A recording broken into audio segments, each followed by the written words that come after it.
Hey, what is going on, everybody? Julian here, and today I have my good friend Matt O'Donnell. He's going to be sharing his experience of going through and graduating from the Coast Guard Academy. We have a lot that we're going to be covering. His experience of community college, actually being married to another member in the Coast Guard, and kind of what that is like. His experience. The whole experience of the Coast Guard Academy, some of the differences between community college and regular coast and the military colleges, the specific rules and stuff like that, as well as Matt is actually going through the process of attending flight school. So he's been through that whole process, what it's like actually getting your specific job, and then some of the other things about the academy in the Coast Guard, and some of the other benefits as opposed to just maybe going the enlisted route, or applying for OCS as opposed to going to the academy route. So lots of really interesting stuff in this conversation. Matt, if you please wouldn't mind introducing yourself, just let everybody kind of know a little bit more about who you are, how long you've been in, a little background, and then we'll go from there. Yeah, awesome. Well, first off, thanks so much, Julian, for having me this morning. So yeah, like Julian was saying, I'm currently in Pensacola, Florida. A little bit background of myself. I kind of grew up in the Washington D.C., Northern Virginia area. Lived there my whole life. Went to high school, at Gonzaga in Washington D.C. From there, went to a community college, like Julian was saying, in Northern Virginia, and it was at that point where I kind of got introduced to the service academies, and I applied to the Coast Guard Academy, among others, and I got picked up for the prep school program. So there's a preparatory school program through the academy, and I was pretty fortunate to be given that opportunity to take part in that. And then after a year of prep school in Georgia, I finally made it to the academy in New London, Connecticut. So that was kind of my quick journey, quick background. But yeah, super excited to share my experiences in my Coast Guard career thus far. And yeah, pleasure to be on. So you went through community college first. What did you go to college for, and then how long were you going there, and then what made you decide to join another academy or another school, and specifically joining the Coast Guard and the Coast Guard Academy as opposed to maybe the other service academies. Yeah, so you know what, right out of high school, I was a little bit familiar with the service academies, but I didn't know as much, so I didn't really kind of dive into that application. And that process, that application process is very thorough, and for a good reason. They're vettering, and it's a very in depth, I guess, process. So um, you know when I was going to community college, I was actually going to try to do, in the sports medicine field. So it's something completely, totally unrelated to what I do now. But I didn't really know exactly what I wanted to do right out of high school. So the community college was actually a good kind of, I guess they call them like gap year or transition year. Like I was still going to school, still taking the regular prerequisite classes for what was physical training and sports medicine at the time. But when I was going through community college, you kind of felt like you were just it was very independent. Like we weren't really part of like I guess a close knit community that like you would be as if you went like I felt like at the Coast Guard Academy. So a lot of it was like kind of on your own, and so I learned more about the academies, and I kind of after talking with my parents, they're I kind of attest a lot of the sort of guidance that I got. Like, hey, just try it one more time, and if it doesn't work out, then it wasn't meant to be, kind of thing. So I put kind of my best foot forward in that application process the second go round, and and obviously it ended up kind of working out, I guess. So it didn't go as planned initially, but finally, kind of getting that ability or that opportunity to go to the prep school and then go on to the academy was was kind of how we got here. So obviously super thankful that we did. And I guess that kind of goes to show life really doesn't kind of go according to any of your plans. It kind of throws you a little curveball, and you kind of just gotta run with it. So why would you decide to join a service academy if you're going to school for sports medicine? Right. Doesn't make sense, huh? But so both my parents served in the military, so we had a kind of military background. Growing up, especially in the Washington D.C. area. Big military communities, and so that was, I would say, kind of guided to like be like, something from both my mom and dad were like, should check out these, service academies, right? You could kind of, get a great education, like really top-notch education. You can find a job, and pursue a career that's kind of basically tracked or lined out for you. And so there was a lot of these, these I guess, benefits of pursuing that path. I think I was just really undecided at community college. So like I kind of felt like, I was like, well, I could I could just go forth with it and see kind of how it kind of plans out, I guess. I It's kind of tough to really like say, I guess, why, but I felt like there was always something kind of more. And kind of like the perception of like, the academies is like, like it's very prestigious, like to go there. And I kind of felt drawn to challenging myself, and drawn to like maybe achieving something a little bit bigger than just sort of myself. And I think those coupled with just learning more about it, kind of all collectively guided me to make that decision to then apply. So hopefully that kind of gives you a little bit more insight. Right. And how long did you go to community college for? So it was just 1 year. So 1 year. Okay. yeah, 1 year. Yeah, basically two semesters. I was taking like summer classes right after high school. So Yeah. just kind of tracking to go to the I guess in my different career field, but then kind of like diverted and kind of went this way.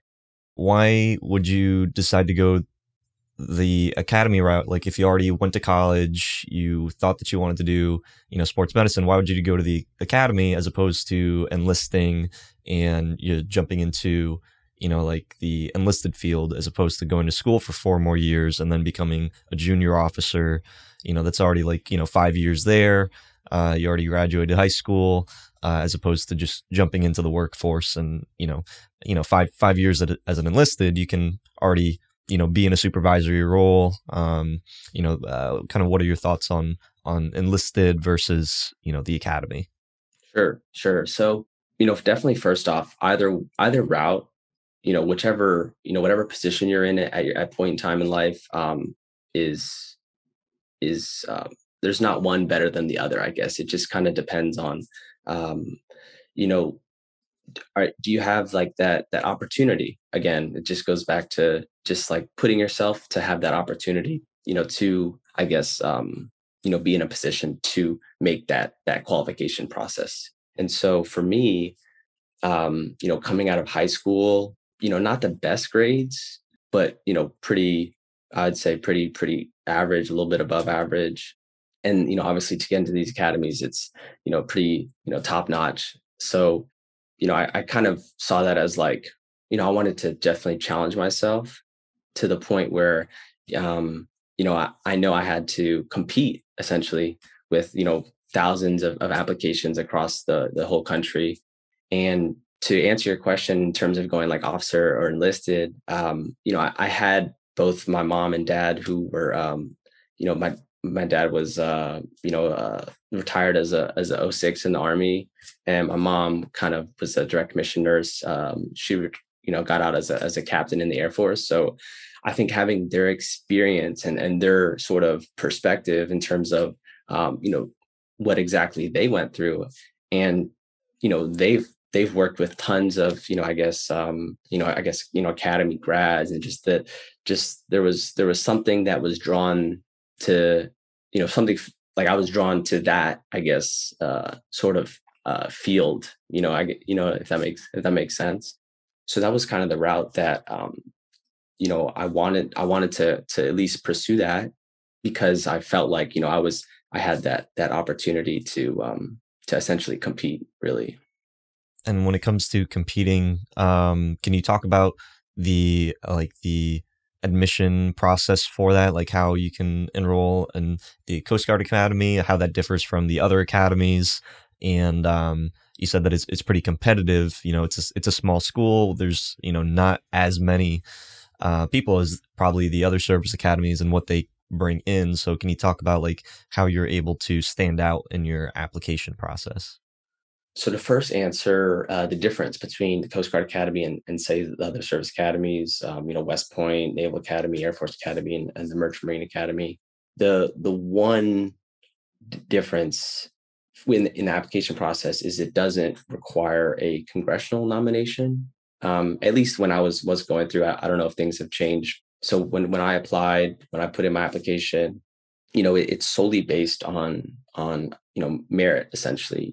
So you have, and I think the top candidates, I guess, that you'd say, that kind of go to these academies, they're not, or they excel, right, but not in just one thing, right? So they're very well rounded. It takes top grades, not just in the classroom, but it also takes top performance on the athletic field. It takes initiative in the community. It takes leadership positions, in different aspects of, whether it's school, whether it's the I guess like I said, neighboring community. So like doing community service, starting sort of these fundraisers, or just being involved.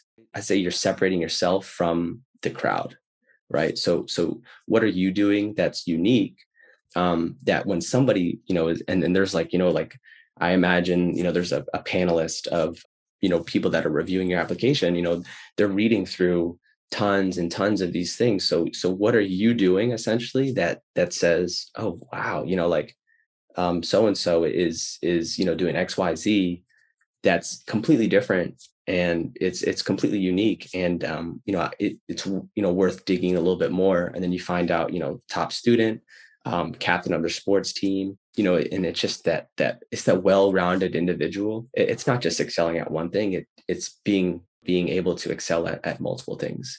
So hopefully that kind of gives a little bit insight on that.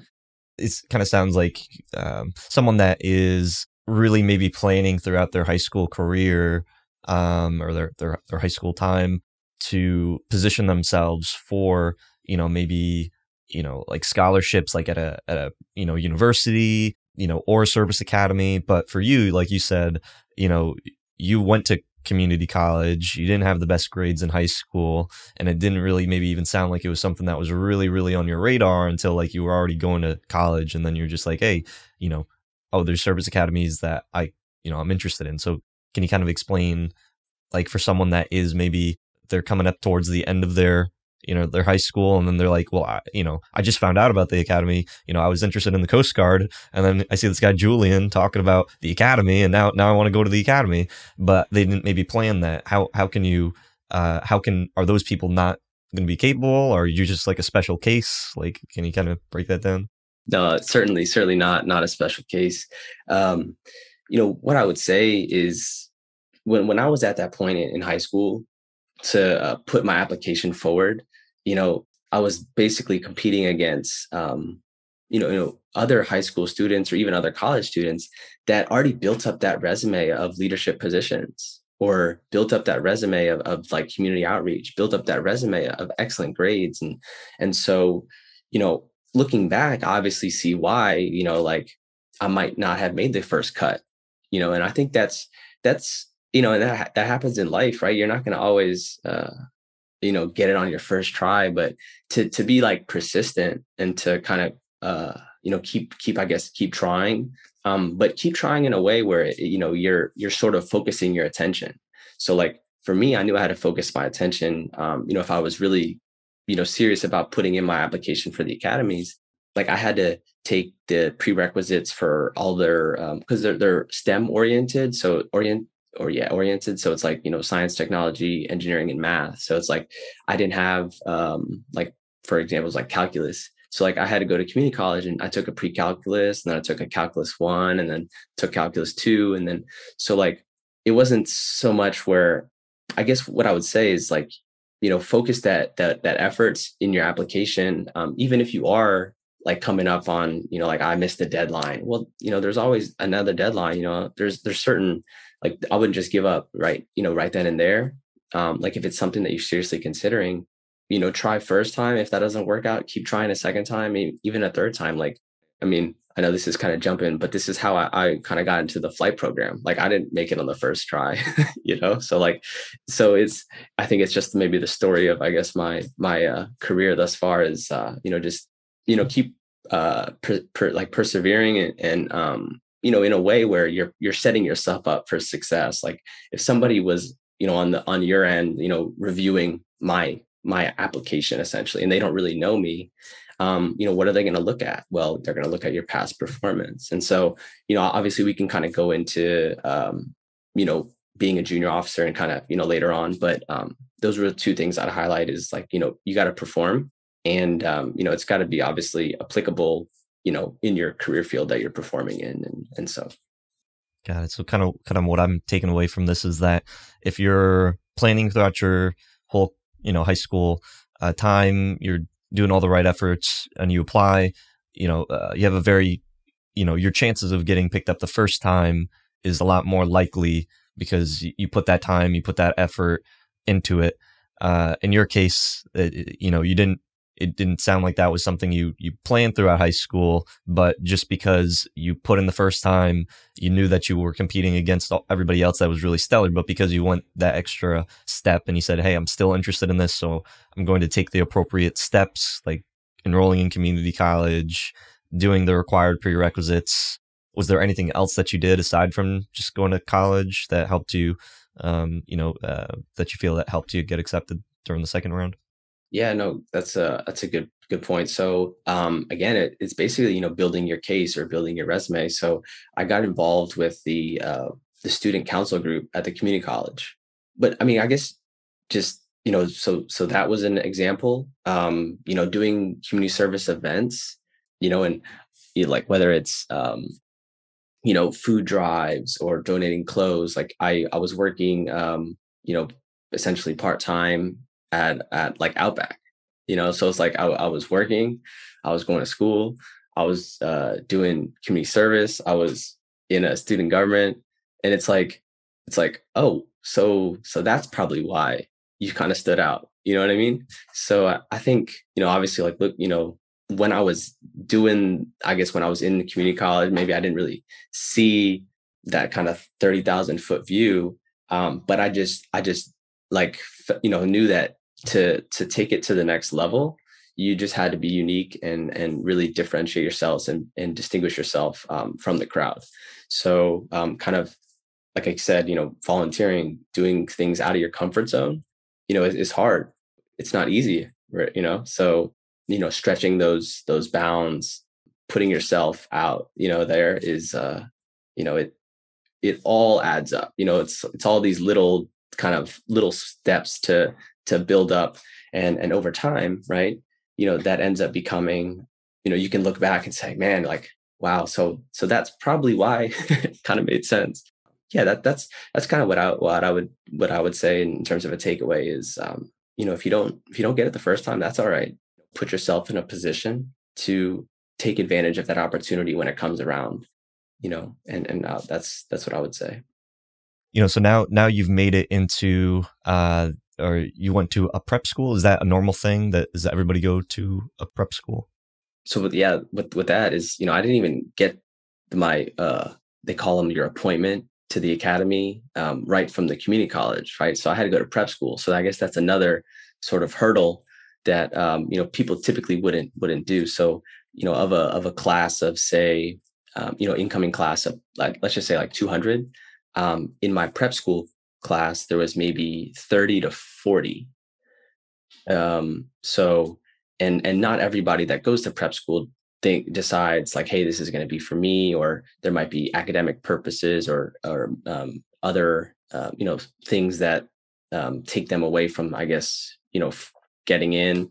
So yeah, prep school was I guess just that another year to really hone in on the academics, the military aspect slash leadership, and this program was called it's a basically Coast Guard Academy scholars program, so they call it CGAS, and so it's obviously a Coast Guard Academy sponsored program where they'll select individuals that sort of like are right on that border in terms of getting an appointment to the academy, and for whatever reason they needed to improve, I guess, their application, because that's the point of the CGAS program is to prepare these students for success. So, they probably saw something that, was like, hey, I think this student needs to take more science classes, for example, because it is going to be rigorous, and so they want you to be prepared to be successful.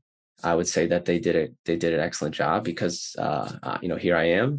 But I think that CGAS program was again another opportunity that I was presented, and I kind of went for it, and obviously it definitely has paid off. But yeah, that's a year. So you did one year in community college, and that was to for your second attempt at trying to enroll into the academy, so you could boost your resume, and then you did another year at this prep school, and that's like an option, or could you have gone straight to the academy?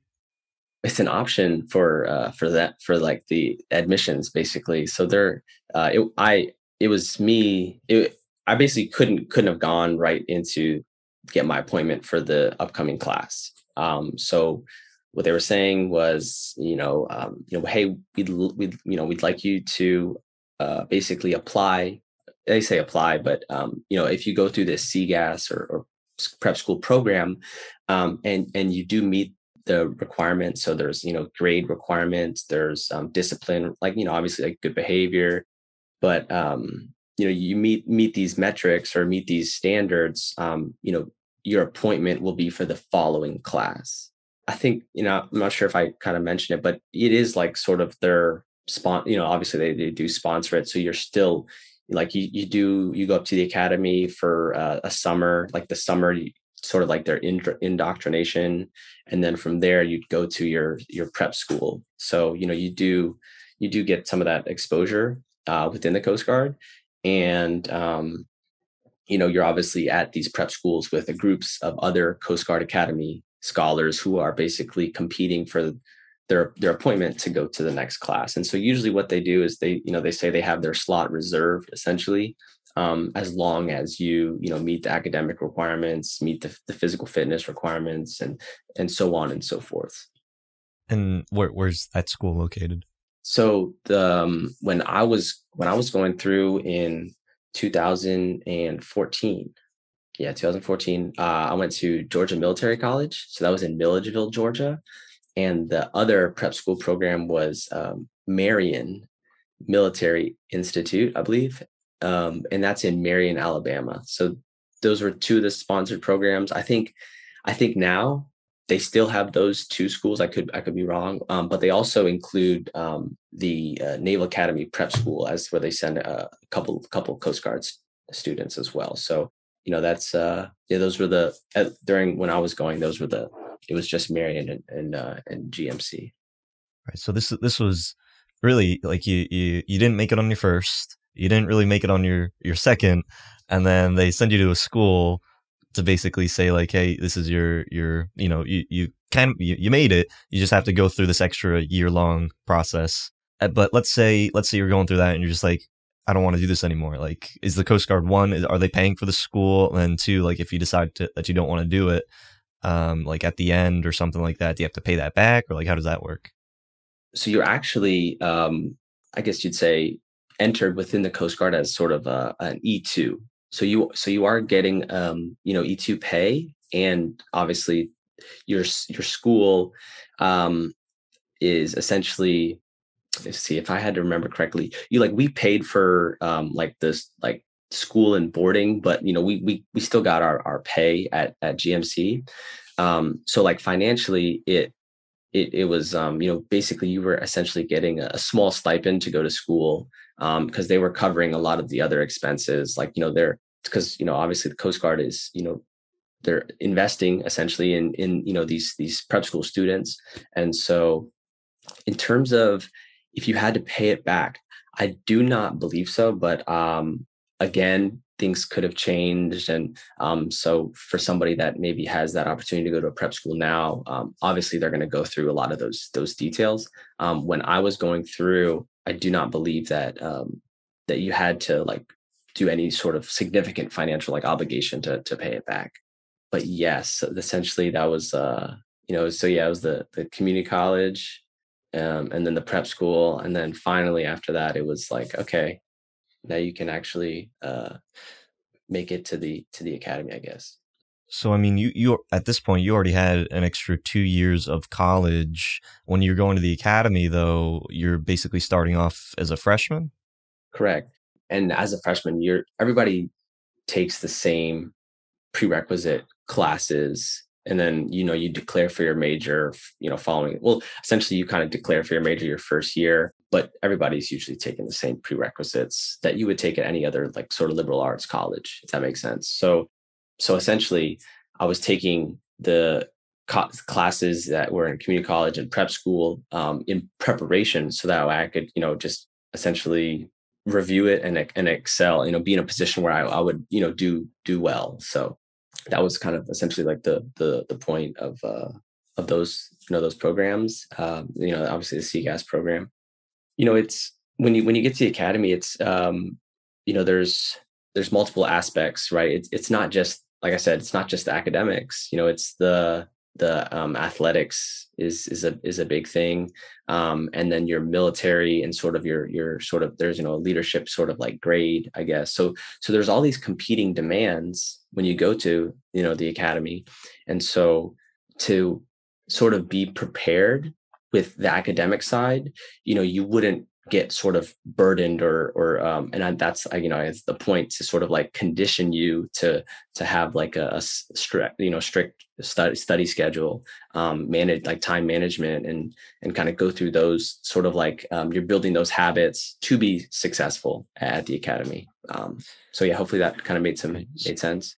So how many? I mean, like how many credits at the 2 year mark did you already have? And like when you're going back and starting at your freshman year, like you already took all these prerequisites. You have to take them all again just because someone, just because that's what you have to do, or like how does that work? Like because with like regular college, like if you already meet certain electives and certain classes prerequisites, you don't have to typically take those if they transfer over again. So you already did 2 years of school and now you're going to academy.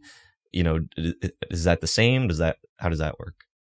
Yeah. So at the academy, it's always like the fresh slate, I guess. So you enter your class as a freshman, and you're taking those literally those same prerequisite classes. So I think, I don't know, I don't think I have the exact number of credits, but like, I had enough credits for obviously my associates, because I was just, it was like 20 credits a semester or something crazy like that.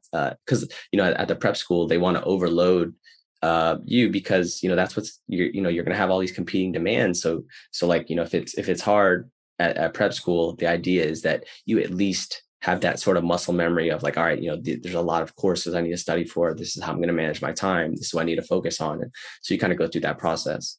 But yeah, no, so even though I had all these credits, I was still taking the same class as somebody that just graduated high school. And that's everybody's at the same level, same playing field.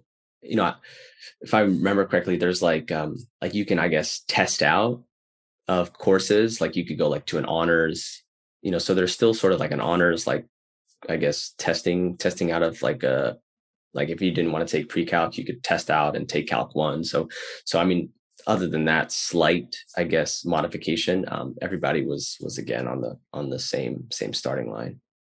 So it's not it's not like at the academy, like if you already took specific classes, like you could graduate early and, leave the academy. Like you're stuck there for the full 4 years, even if you already did those classes. Like if you already did it though, could you like choose like different electives, or like how does that work?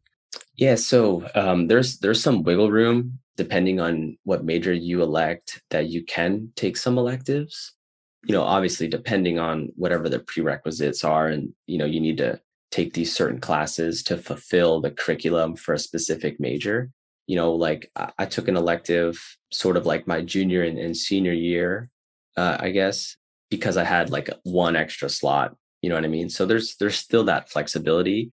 So I wouldn't say that the credits are, I mean, typically it's, you have to reach the certain amount of credits to get your degree. So it's essentially the same thing. It's just you happen to be, I think this is in terms of academia, like this is like no different, I guess.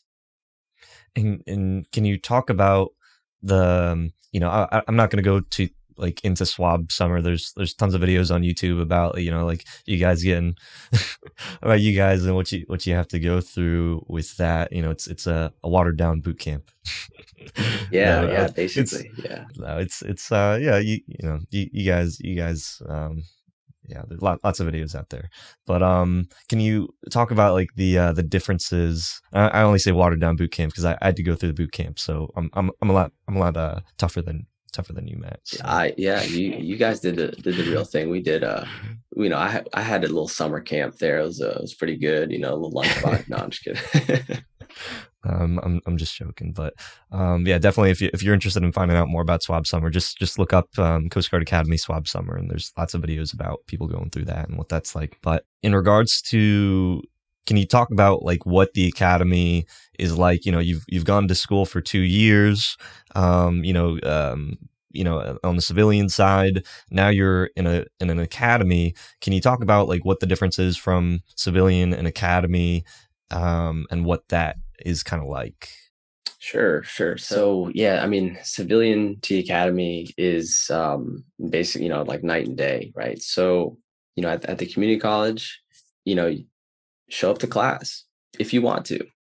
No one's keeping track, right? In the academy, it's there had to be like a valid reason. You had to like, make sure you weren't obviously, like because like obviously there's rules. So and there's rules for a reason, because they're it's all aimed to have you to basically kind of have more discipline, and all the rules definitely have a purpose. So I wouldn't say that, I guess, for in terms of like that class thing, it's like there's rules, go to class, and then in the community side, it's in community college side and civilian side, it was I guess no one was really monitoring. You were very independent. Here, at the academy, in terms of, I guess, that kind of daily life or whatever, it was very very regimented in terms of, during this block of hours you did your schooling, during this block of hours you had sort of like military trainings, during this block of hour you had a sports period, and then after sports you had your dinner, and after dinner was study period, right? So there's like I guess the saying, it's right, it's like the days are long but the weeks are short, like that was 100% true. Like your days were so, I guess, filled with one thing to the next, to the next, to the next, that you were kind of, you like felt like, all right, what happened to that kind of week? It was so quick. And in community college it was not like that. Like you get to pick your classes. Like some classes I would have if I had work at night, I had maybe classes in the afternoon, and I go from afternoon to work. If I work in the morning, I actually had like classes on weeknights. So you don't do that at the academy. It's like, hey, this is when classes are supposed to be. You kind of work with your I guess registrar essentially, or your class advisor, class whoever. You just be like, hey, this is the schedule. And obviously they want to make sure you're tracking on your specific degree that you elected. So Can you talk about some of the different like rules at the academy? Obviously, like that's a pretty big one. Like in the civilian side, like if you just decide like, hey, I don't want to do this anymore, you just don't show up, and you pay the consequences of having to still pay for the class or whatever. Fail the class. But for the academy, like that's not the case. So can you talk about some of the different rules in the academy? The good, the bad, the ugly of what you can expect if you were to join a service academy as opposed to going the community college route. Yeah, yeah. So, the good is that the rules for that were there for a reason, right? To protect you and keep you to kind of go along your, to eventually succeed, during your 4 years. Now, in terms of like specific rules, I guess is what you're kind of saying, or just like Yeah, just like what is unique about service academy rules that yeah, what you could expect there, so during this 4 years, right? The main purpose, is to train these cadets to become junior officers that are ready to be essentially become officers in the fleet, right? In the real operational U.S. Coast Guard. So like to get them to that level in 4 years, there's obviously a reason for everything. So for example, your first year, your they call it your fourth class year. There's a lot of your freedoms are they need to be earned. So what that means is your they call it liberty, or your time that you can essentially leave campus is limited to Saturday and Sunday. So like when you're a freshman, you couldn't leave on Friday nights or even weeknights. And I'm pretty sure that hasn't changed, right? There's you have to leave if you're within a certain mile radius, you have to leave, in the, basically it's a tropical blue uniform. So it's like a dress uniform. So when people out in New London as a freshman, right, you have to stay in uniform. You're only allowed to be out certain hours on Saturday, and you got to come back Sunday, certain time. And then, as you kind of finish up your first year, then you have a second, you've earned the right to wear essentially, they call it recreational gear, but it's basically like khakis and a polo. And it's like, you have a uniform now. And then your junior year, you're finally allowed to wear like civilian clothes like we're wearing now. And, obviously your freedoms kind of grow and grow as you kind of move on up. But yeah, everything is earned. So there's nothing given to you, like when like you would expect, right? Like, civilian college, you're just, I was wearing my most, professional, sweatpants and sweatshirt when I was going to class. You wouldn't do that at the academy. You have to wear a certain uniform, and actually the uniforms change. So like Tuesdays and Thursdays were ODUs, and then Monday, Wednesday, Fridays were trops. So yeah, so like to just add an extra layers, like, and you had to abide right by these rules, because you're, trying to ingrain that discipline, and and yeah, and the rules were enforced. So, if you weren't in the right uniform, or if you weren't sort of like abiding by what the standard is, you were kind of notified, and they had like sort of like a demerit system. But like the demerit system essentially is like you get, like, for all the rules, I guess there's a certain allocation of, I guess, points. And so like if you did something wrong, like there's a process that you were able, that was documented, from, it would have been, like your, I guess, superiors, or people that are upperclassmen essentially. And yeah, that's essentially the like there's the fine rules and liberties of going to the academy.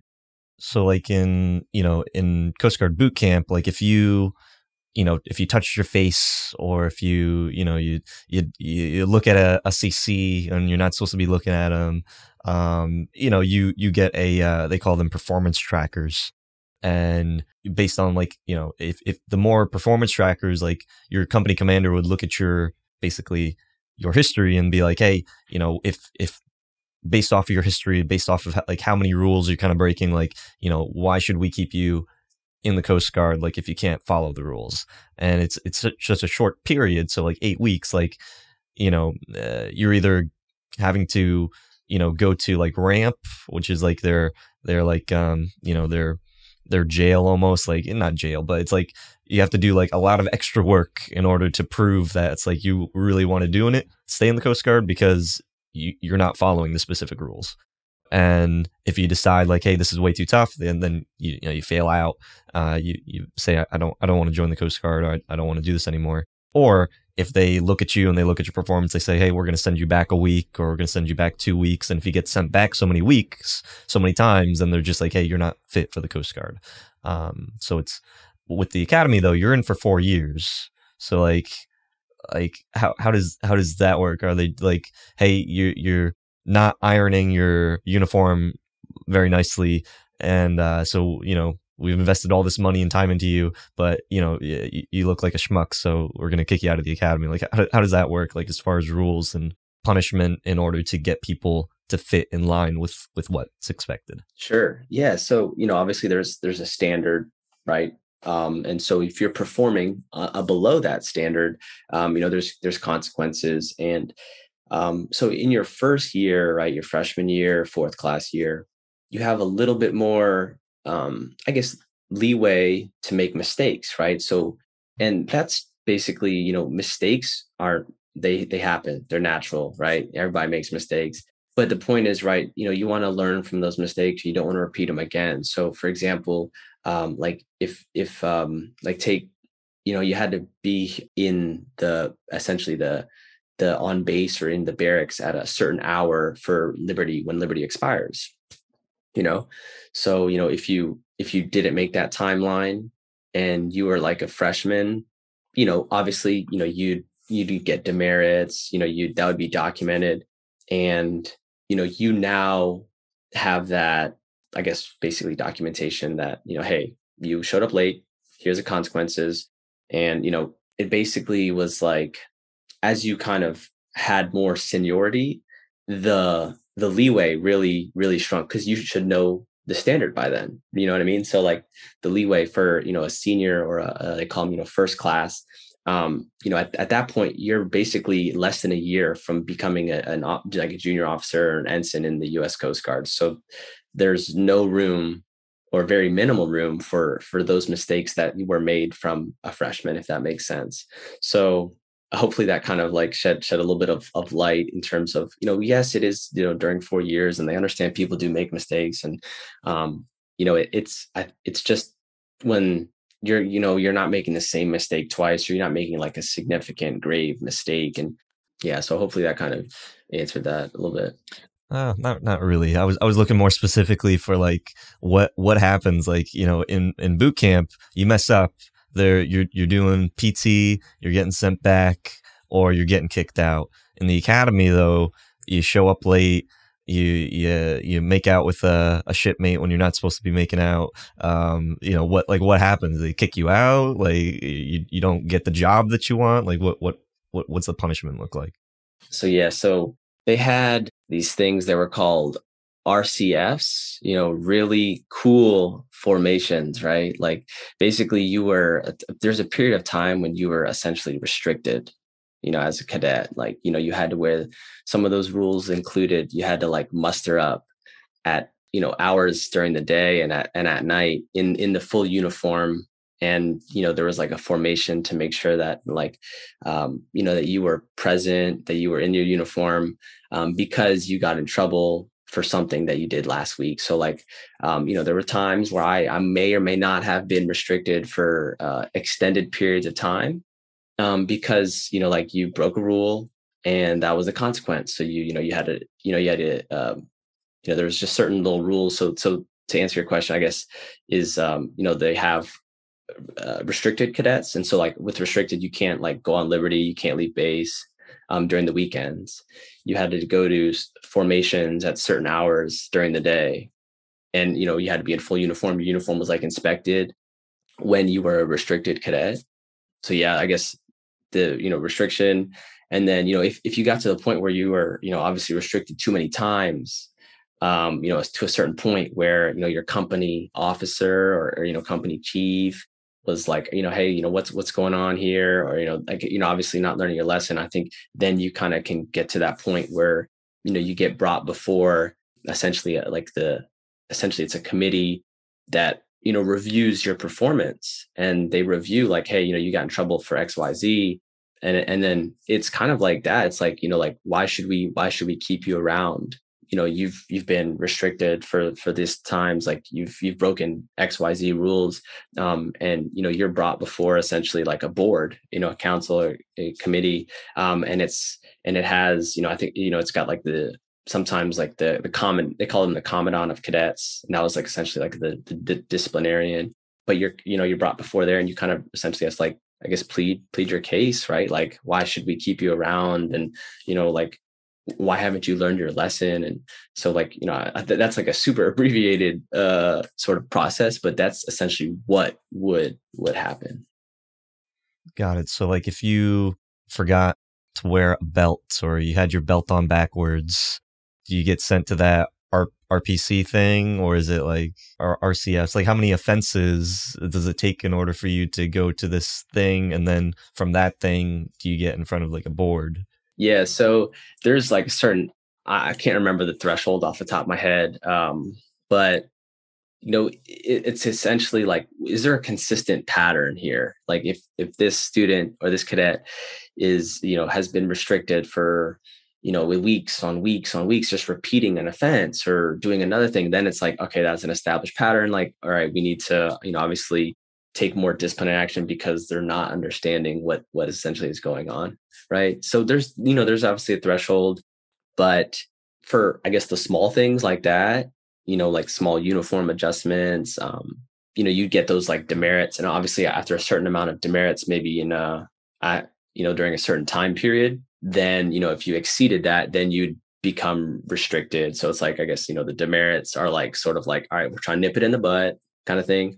And then it goes to like the restriction. And then from there, it goes on. And, you don't want it to go there, because that's where it's like, you're basically to the point where there's like, like I said, that commandant of cadets, that counseling board. And, at that point, they can make a recommendation to the, basically the superintendent or the admiral. And, they can make a recommendation to keep you, or they can make a recommendation that says, based on your performance, based on these actions, and, even like these recommendations from other peers, not necessarily peers, but maybe, other, I guess, junior officers that are sort of like more, I guess, in tune with the day to day, like, based on all these recommendations, we don't think you'd be a good fit to stay within the Coast Guard or to stay at the academy. And so for this reason, we're recommending disenrollment. And so, obviously you can't just disenroll somebody for that belt buckle, but like those repeated patterns and those offenses, they build up. And over the course of 4 years, right, that, I guess, that leeway or that length of, yeah, that leeway really shortens the closer you get to graduation. So yeah, that's sort of like the rundown, watered down process. Are these committees and everything run by the cadets? Like, because like you like, is this like, if you're getting in front of a board, are these like officers, or are these like just other students that have like, this is their extracurricular, one of their collateral duties that they, like in community college, you enroll in the, you help out in the, debate team, is like, there's like a cadet and they're just like, hey, I want to be on the board, on the board of, the green, the board for, looking at students, reprimanding students. Like, how is that how that works? Yeah, so I probably just completely skipped over, I guess, the organizational structure, but just kind of real quick, right? So there's 8 companies that make up all the cadets, and there's leadership positions within those 8 companies. For sort of like they call them like the company commander, company XO, and kind of so on and so forth. So those are cadet positions. Above them, you have your company chiefs and your company officers. And so like each company has their own company chief and company officer. And then kind of for like cadet wise, like there's actually seniors that are within the they called it like the regimental staff. And basically they were sort of in those leadership positions, cadets that because they call it, the corps running the corps. So they have like, that was a leadership position. But in terms of like the disciplinarian stuff, you were in front of the superintendent, which is an or the commandant cadets was just an 05, and then below him or her is an 04. So like that sort of leadership structure, and so you're in front of senior officers essentially when you get to that point where when they're either recommending to stay or to be disenrolled. But of course, right, everything is trying to keep it at the lowest level possible. So there might be where you're sitting down with your company officer and company chief, and the senior, which is the company commander, and they're trying to sort of like kind of steer you on the right path, right? Correct your course a little bit. Hey, you're doing XYZ. Obviously, we don't want to continue down this path. What are the steps? What are we going to do to sort of correct it? And if it's not corrected at that level, it's got to basically kind of it progresses along. So yeah. So once you get to that sort of that disciplinary, I guess, board. I'm not sure the full name, but yeah, you're in front of senior officers at that point. Got it. So yeah, there's a chain of command structure, but like I think you mentioned at one point that like is it your class leader or is it your company commander? Is that person like a cadet as well, or is that like a so first class cadet, that is a company commander, and you have a first class cadet that's a company XO, and so those are cadet positions that are appointed by the company officer and the company chief. And so the company officers are typically like lieutenants or 03s, kind of still mid-grade, not necessarily fresh junior officers, but they've got some operational experience, and they're doing a tour at the academy.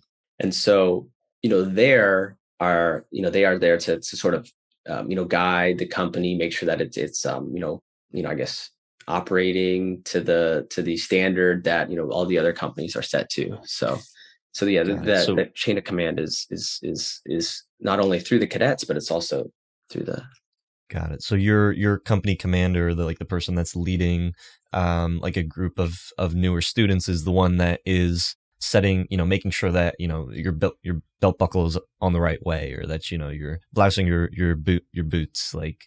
And if you're not doing that, then they'll write you a demerit, and that goes in your record. And they're the ones that kind of like they're the ones that are controlling, making sure that everybody is in line, or is that like an officer or a chief?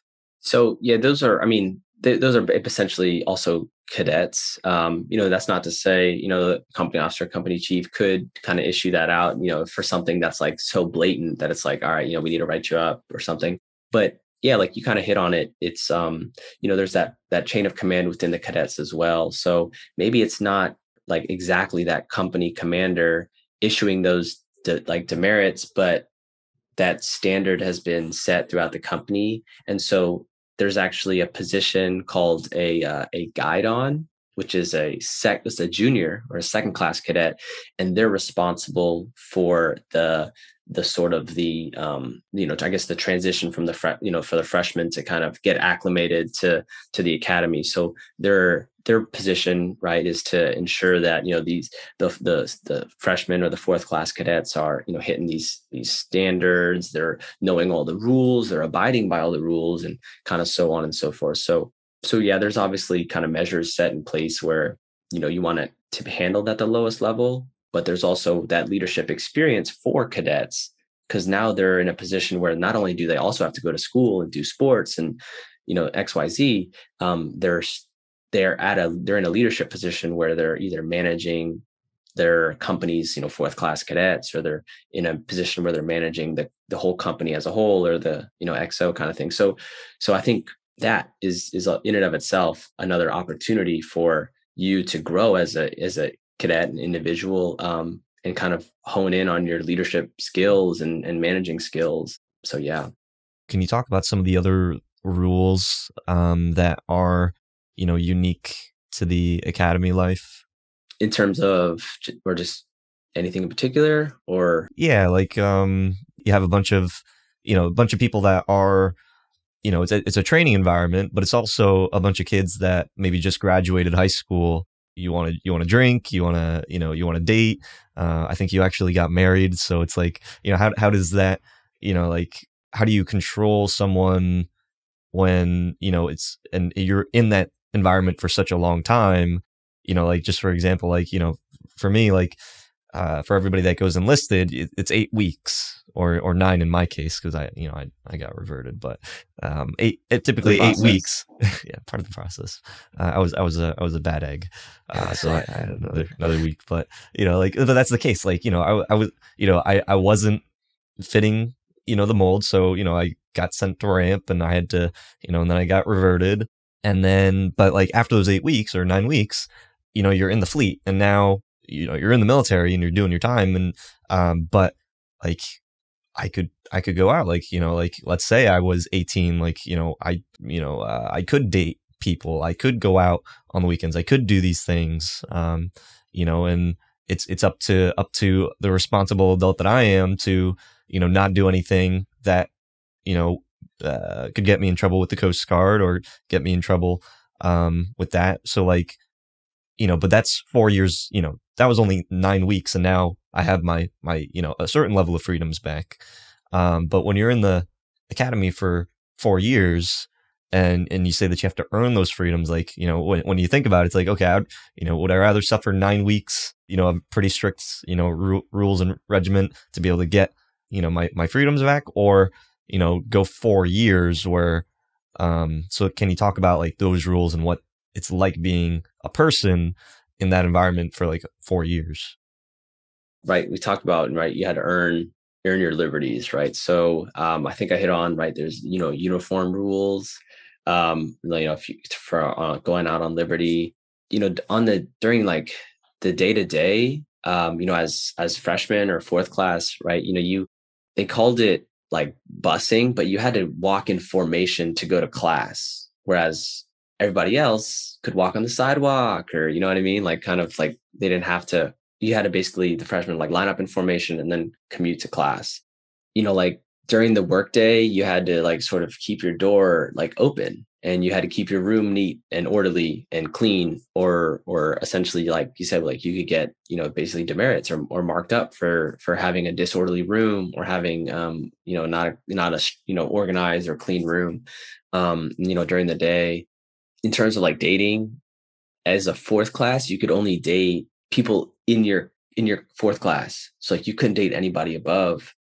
And then when you got to a junior or a sophomore, you could only date anybody in your class or the year above it. And so junior was like a year above or below. Seniors could only date 1 year below. And that the reason for that is, you're having cadets that are in leadership positions, so it's, you don't want to have that conflict of interest. And there's, like, there's a sort of like a structure where, you could be in a position where you have to make the disciplinary action, but if you're dating them, that could kind of misguide or sort of sway your that decision, essentially. But so for dating rules, like, they had it, obviously for a reason. In terms of, like you say, normal college, like, there was no, like, drinking alcohol on base. There's no partying, really, because, it's like you said, it's a training environment, it's a military environment. So, you could go out on liberty during the weekends and do that kind of stuff, but you couldn't bring it back to the barracks, if that makes sense. Other rules, we talked about, like, the liberty, sort of like the day-to-day kind of rules. Like, I think obviously the biggest one that, kind of struck out, is sort of like that like honor and integrity. There's like a, honor code, honor concept, essentially, where it's, so, like, you're held to such a high standard. So, like, lying, cheating, or, stealing, or, those are significantly much more graver offenses. And, right, they, rightfully, they should be, because, you're going to be in a position where, you're going to need to enforce those rules, or you're going to need to have that integrity. And so, to make that mistake is so significant in your cadet career that it's possible to recover, but to make those mistakes, it's, like, very, like, serious consequences for going down that road, I guess. Okay. Yeah, I don't think we have to maybe hit on it too much. I'm just thinking like, in Coast Guard boot camp, you could very easily get sent back, until you have that paper in hand and you've shaken the CC's hand, like, like you could get sent back, like, obviously, like if there's something like, at that point, I don't think anybody is, forgetting to blouse their boots or, anything like that. But let's say you're late to watch and it's like on the final week and it's like, hey, it's like, we can send you back. We can send you back. We don't think that you're ready. When you're at 4 years in the academy and you mess up, maybe it's a little bigger of a offense. Let's say you're in, week 7 of boot camp and you just don't show up to watch because you slept in. Like they'll be like, hey, we're sending you back. In the academy, you do something big. Maybe you can share like what something big is. Do they send you back a year? Do they kick you out? Like what does that look like? Do they do the board review? Like what does that offense at that 4th year look like? Yeah. So, I think you hit on it. You're less than even 6 months, right, from graduating and going out and becoming representing the U.S. Coast Guard in a public setting. There's really no room for those kind of like mistakes. And so when you talk about like a big mistake, like there's certain students that were seniors, right, and they good track record, right, excelling in the classroom, doing well in athletics. They had military command positions, but it took one mistake at that stage in the training program. Whether it was say it could have been cheating on a homework assignment or like lying on like some paperwork, like those types of things at that level, like as a senior, there's been students that have been sent away, like that's not out of the question, like until you fully graduate, like, and like if you get caught, whether it's like drinking alcohol under the age of 21 or something, because that could happen, or if you're not a 21 and you're a senior and that happens, like they could kick you out. It's like you haven't made it until you finally graduated, and then it's like, and then you still have to be responsible, and like you said, we're being a responsible adult, not just at the academy, but because you're always representing the Coast Guard, whether you're in uniform or you're out of uniform, right? And so to hopefully that kind of answered your question, is like that's a possibility. I don't think it's like very black and white. There's a lot of gray area, a lot of like judgment, and that's what I guess it takes when you're at that level of a senior officer. You've made these decisions, you've experienced your career, and you're lending, or you're basically kind of using the judgment of other junior officers and other officers in that position, where it's like like, yeah, if you're you get caught drinking or doing something really stupid and you're a senior, even a week before graduation, what's to say that they are like, what, that was the last straw, so it's yeah, it can get very, very serious. And that has happened, like people that have been close to graduation do something stupid, to the point where they could get kicked out. Are you getting paid throughout the academy as well? Yeah. So there's like basically it's like a stipend, and I'm not sure of the full like exact amount, but it was like 25-ish% of O1 pay, if I'm not mistaken. So it wasn't like you were making significant money, but you were essentially getting paid to go to college, right? And so that ended up being a couple extra $100 every couple weeks, right? Because you got paid on the 1st and the 15th. And so you had you had to be financially responsible, while you were still going to school. You were getting a significant, or to get paid to go to school is Usually it's the other way around. So I think, this is it's a pretty rare, opportunity too. And is that time that you're in the academy counted towards your enlisted time? So it does not.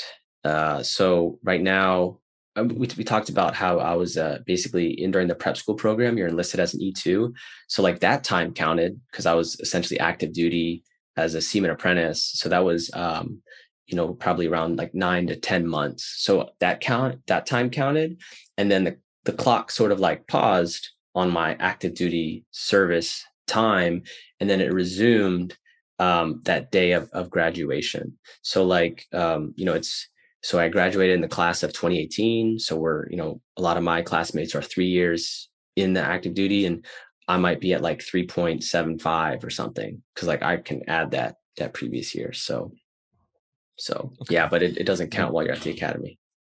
okay. And what's the commitment that you have to make when you go to the academy towards your service? Yeah. So the time commitment is 5 years of active duty service. So basically, my classmates are, obligated to serve that time until 2023. And I know this is probably a whole nother other video, but there's career paths that you can choose that obviously require you to obligate more time. The Coast Guard, they get their investment back with time, not essentially I guess money, but you could argue time is money, but that's another video too. And so let's say, you're that senior that, you get caught cheating or lying or doing something that, deems, not being fit, for the Coast Guard. Do you have to like pay back that time in like that you were studying? Because like at this point, like you already should have like essentially like a bachelor's degree worth of credits. Those credits transfer over? Do you have to pay that back, or is that are you getting like a are you getting like is that on your like record, like what happens in the military? Like I don't know if like that is such a grave offense. Like if you cheat on a test, like you're not going to get sent to the brig, or you're not going to get like sent to jail. So you do something like cheat, and then you get a degree for free. Like I'm just trying to see like what does that look like? Yeah, and I don't want to definitely like sort of I guess mislead, I guess, any of this information, but I would say it's like kind of a case by case basis, depending on where you're at in your cadet career.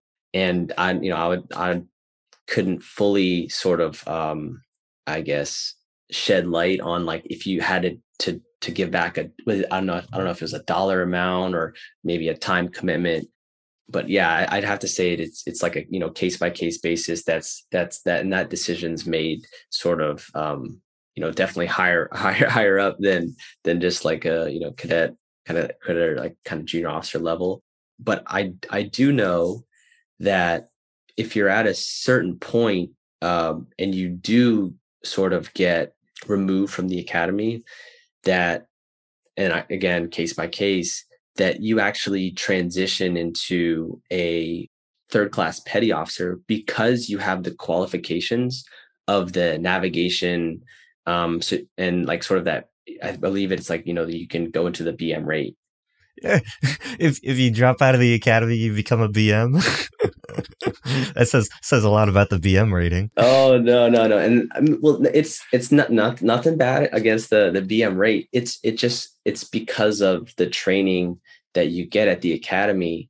Like, because what from freshman year on, you take you're taking nautical navigation, so all the prerequisites of shipboard navigation, essentially like all those charting XYZ, instead of them just totally, like you said, it's an investment, right? So instead of them just totally like letting you off the hook, right? There's a time commitment that you have to serve.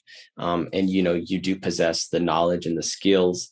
You might not possess everything that it takes to be a very excellent or proficient petty officer in that rate, but you have the base knowledge to build upon that once you kind of go out and become more operational in your training. And so, like I said, case by case, but that has happened to cadets, at least during my time. And it might have changed since I've been in. It's been 3 years, but times are changing very dynamically and fast. So, but that was an option. So people that, they get to a certain point, rather than just sending them home and it's like, hey, you lied at the last year, well, here's a free college degree. And instead of them saying like, hey, because like in the civilian side, like if you lie, you're at the end of your degree, you lie, like, it's like, okay, I mean, you already paid for it, but with the academy, it's like you're at the end of your time, you lie, maybe you're not fit, they say that you're not fit to become like an officer, so what they do is they send you and become a BM, and then you serve your time as a petty officer. Like those people, like they can do their career as a BM. Like I'm just trying to see, like, it doesn't sound like that bad of a. It's like, okay, like I'm not endorsing this or anything. I'm just saying, like, you get to the 4 years, maybe you're not qualified to be an officer, but then you have a degree and now you're a BM, and then you can just do your career as an enlisted, like. Yeah, I mean, and like you said, it's certain cases that has happened. That's not everybody though. So, you know, I hate to like I guess guarantee something, right? Because like you said, this is a decision that is made definitely up the chain of command. But I just know that, like you said, the Coast Guard is putting a lot of time, money, resources into, these cadets. And for them just to go scot free is not a sound investment really, but it's not what they're going to do, right? They're going to obviously transition you in a capacity that you can fulfill an operational role. And I don't think there's anything wrong with going through the point where you can do a career. I think that option is still on the table, and it's up to that individual and that service member at the time. Yeah, there's actually somebody at my unit who I know. He's an IT, and he was at the academy, I think, for 2 years. I can't remember his name. He's fairly new.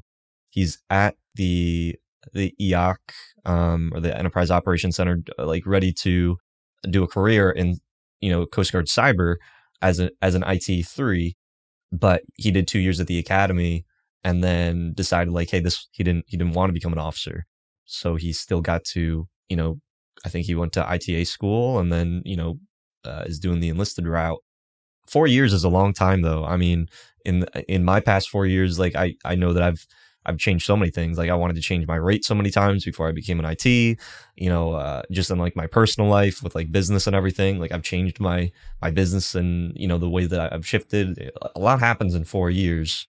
In the civilian side, like if you decide like I don't want to do a specific career path, or a specific degree, you can change. But you said like freshman year, you decide what your major is, and then your whole 4 years after that is around that. Like what do you do, like when you decide like, hey, I don't want to do this thing initially, like this doesn't interest me. Yeah, yeah. So, yeah, in terms of electing for a degree, that's your, freshman year, and they do give you one, because like we said, freshman year you're taking all the same prerequisites, so you could switch your degree your freshman year, but you're not switching your degree, your junior year, if that makes sense, right? Because you've already taken, you're deep into that major, and you just don't have the time to retake all those classes to go to another major, like as you would if you did, a regular civilian college. So you're, like you said, that that the IT 3 that spent 2 years at the academy. I think the big difference is, for the cases that we talked about earlier, there was like a disciplinary reason why they had to then, that they couldn't, continue at the academy, but they had the qualifications to be an operational rate, as a BM. I think in that case, right, at 2 years, they had a decision and they said, hey, this isn't right for me. and this is, total, I guess, like I said, case by case, but for them to voluntarily do that, they probably were able to, see, what career field would you want to, because like they're not just going to say, oh, well, you got to do this. Typically they might, but maybe in this case, because it was, a little bit more proactive and says, hey, this is not for me, after the first couple of years, then you probably have a lot more options than the senior getting ready to graduate that had a disciplinary action. You know what I mean? So I think you just kind of have more options at your kind of at your availability, when you make a decision earlier rather than later. And as far as like changing degrees, like as you know, as a civilian, you can double major, you can change your major, you can choose what you want to do at the academy. Let's say you thought that you wanted to get your degree in computer science, and then come to find out that you just really don't like programming or whatever. Like it's just like, oh man, I should have done marine science or something. Like how does that work? There's actually a possibility to do double major at the academy. Just basic. Obviously the career tracks have to like line up. You probably could double major in certain like engineering fields, but it's obviously super super unique. But at the point after you sort of decide what degree you want, there's like the time is sort of ticking in terms of like, can you get out and change your degree, because like you've already starting to get not into just the prerequisites but like the classes required for that specific degree. And so you have to make that decision. And even if, I guess, I mean, it sounds like kind of harsh, but like if you don't want to do that degree, you still have to, like, you've already committed past a certain point where it's like too late to like switch degrees. And maybe there have been cases where they've been, students have been talking with their academic advisor that they're like, hey, like, you might be able to switch degrees, but you have to take, this and this class, and then they might be able to formulate a plan. But I think that's like kind of like, again, like few and far between. But that's not to say it could happen. It's just typically, once you declare your degree after your freshman year, maybe your sophomore year, like the clock starts where it's like, you know, maybe you could get away with transitioning into your, switching degrees like halfway through the semester because you've only taken one or two courses. But like once you start getting to the, like, your labs as a junior and your, group projects and capstones as a senior, it's just that, again, it's that 4 year time window. They're training, cadets to go to fleet ready operational, junior officers. Sure, they have a degree. Is it the degree that they really pursued and they were passionate about? That's dependent on the student. So, like for me, I got a degree in mechanical engineering. Have I used it since? Maybe a little bit here and there, right? But like, it's regardless, you have a degree, and does that degree directly translate to your career field? It can, it can't. But the point is, right, you're still a fleet ready sort of junior officer at that point. So your career goal, your capacity to perform is not dependent on your degree. It's dependent on that person. And that's another point. How much of an impact does the degree that you pursue influence the job that you get in the Coast Guard and your career in the Coast Guard? Because like for you got accepted into the flight program. You have a mechanical engineering. I don't know how much of an impact that had, but let's say you do a degree. Like I know the academy. I think they have like a cybersecurity program now, or a Yeah, it's new, cybersecurity right? degree. Yeah. So that's relatively new, and from what I understand, it's because Coast Guard's trying to build up their Coast Guard cyber. Like if you go that route, you're more likely than not going to end up over in the DC area, going the cyber route. All the additional training, and become a watch officer, and then maybe join with a CPT, cyber protection team, blue team, whatever, all the other teams. So does your job or your degree directly correlate to what you're doing in the Coast Guard, or is that, or like, what if you wanted to do something different in the Coast Guard, but you have your degree in a particular field? Right. So to kind of answer that first initial question, does your degree, I guess, limit essentially, what career paths you can choose. And that is not the case whatsoever. But I would say maybe for that specialty of the new cyber degree, because there's so much specialized training that it takes and that it involves, from what it sounds like, that's probably your career path because of all the immense training that it takes to get you to that position, right? So having that background is critical, right? Having an engineering background, in my case for flight, might only help a little bit, but it's not mandatory. Going out and becoming, going out to the cutters and becoming operational afloat tours. Your degree has, it's only sort of like background information. What it's going to take moving forward is, it's not based on your degree per se, but it's based on performance, attitude, all those intangibles that are not on paper but are like, hey, is this individual doing what they need to do to represent the Coast Guard fully? Are they performing really well? Are they doing the things that they need to take, need to perform at that level to promote or to continue their career? So yeah, I would say that your degree is just perspective and background information. Certain degrees you might use it a little bit more than others, but again, it sort of depends on that kind of career field. And job placement, like how does that work? Like in boot camp, for Coast Guard boot camp, you can put a dream sheet. You can put like, hey, like in some cases, and it's needs of the Coast Guard, but like in some cases, like, hey, my wife is going to school here.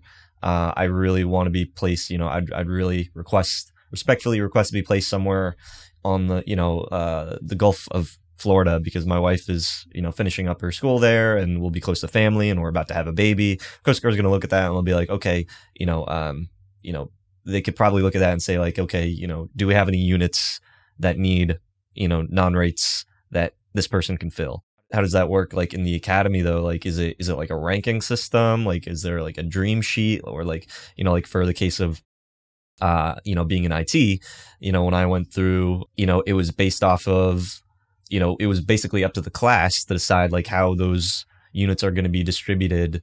I know other schools like BM, it's based off of, not off of the class necessarily, maybe, or like, let's say a shorter school like YN, Yeoman, it's based off of like, your C time in service, maybe your marks, and then that dictates, your priority and how you get to select. So how does that work in the academy for the job that you're going to be doing? And how, yeah, essentially for that. Yeah. So after you graduate, there's you have a class rank, and that class rank is made up of, it's a combination of, your academics, your athletic performance, and your military leadership, right? I guess grade, and all that is compiled. And there's certain percentages that I think academics weighs much more heavily than sports, but then military is like a little bit higher than sports or something, athletics. And they could be obviously changing that percentage or whatever, but essentially you have a class rank and you're ordered from, let's say, the top of the class to the bottom of the class. And before, they call it billet night, you put in, like you said, that dream sheet.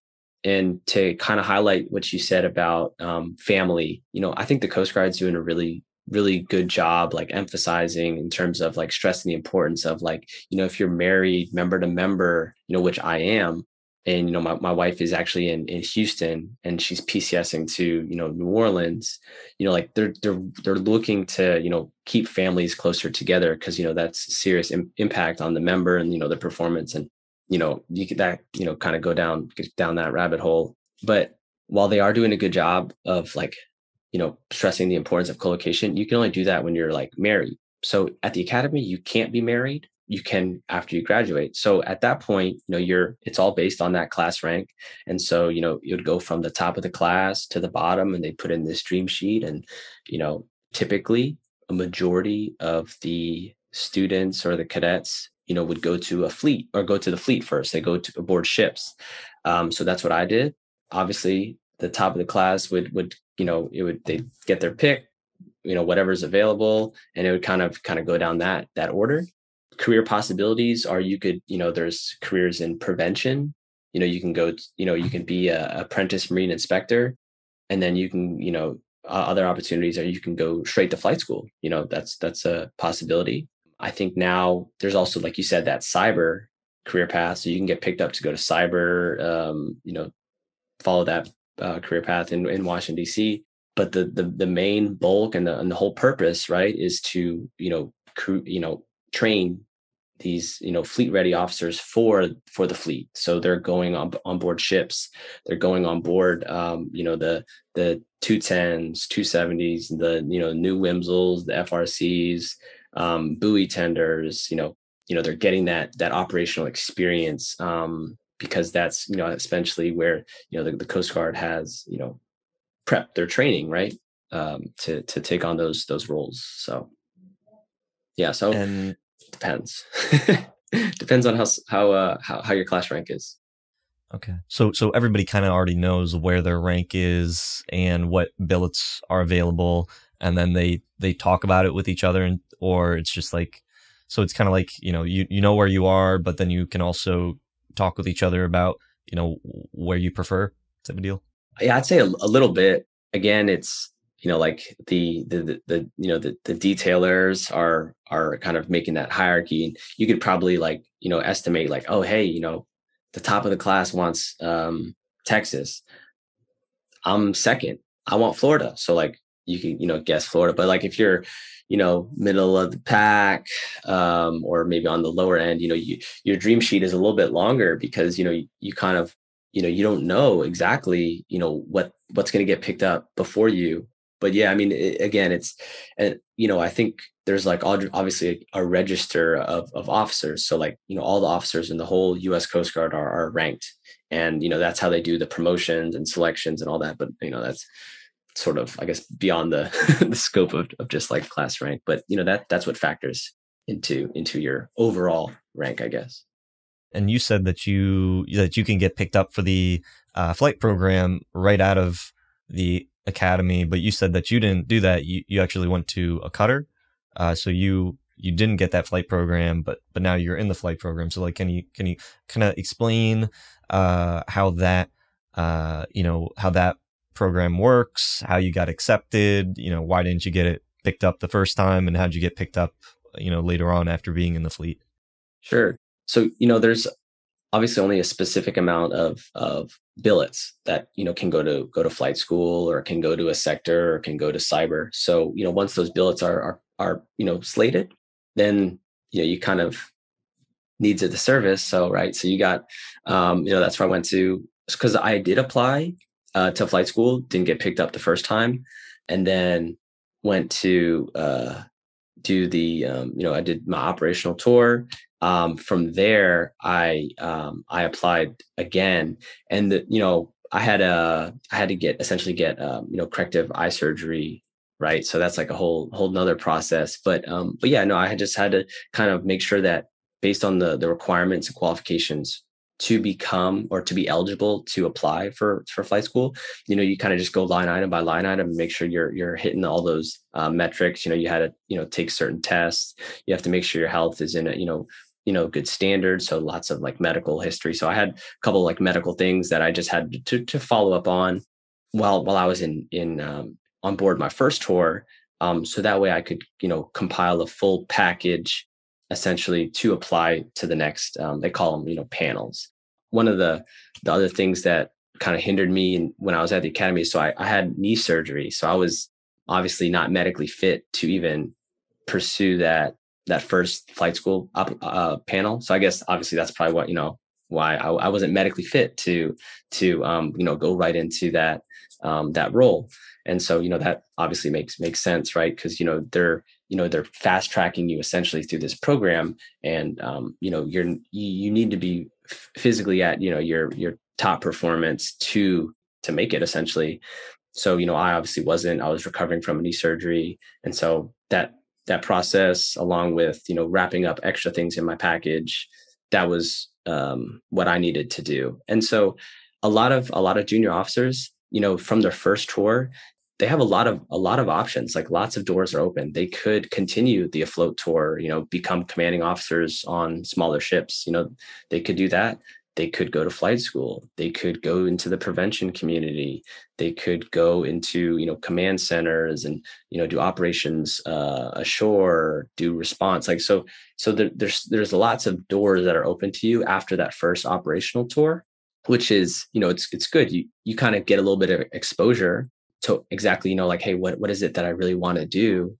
And then you can pursue it. And then, obviously, you, at some point during your young, like between your, oh 01, oh 02, sometimes even oh 03, you're going to have to declare what your officer's specialty is, right? So are you going to become is your operational specialty on a float? Is it aviation? Is it prevention? So you got time when you're a junior officer, but similar to like the major or the declaring your major thing, like there's a certain point where it's like, you have to decide, or else those that have decided and they have built up that resume, built up that experience, those are the ones that are going to be the top performers and promote to the next pay grade, essentially. So it gets very, very competitive, as you obviously rank up.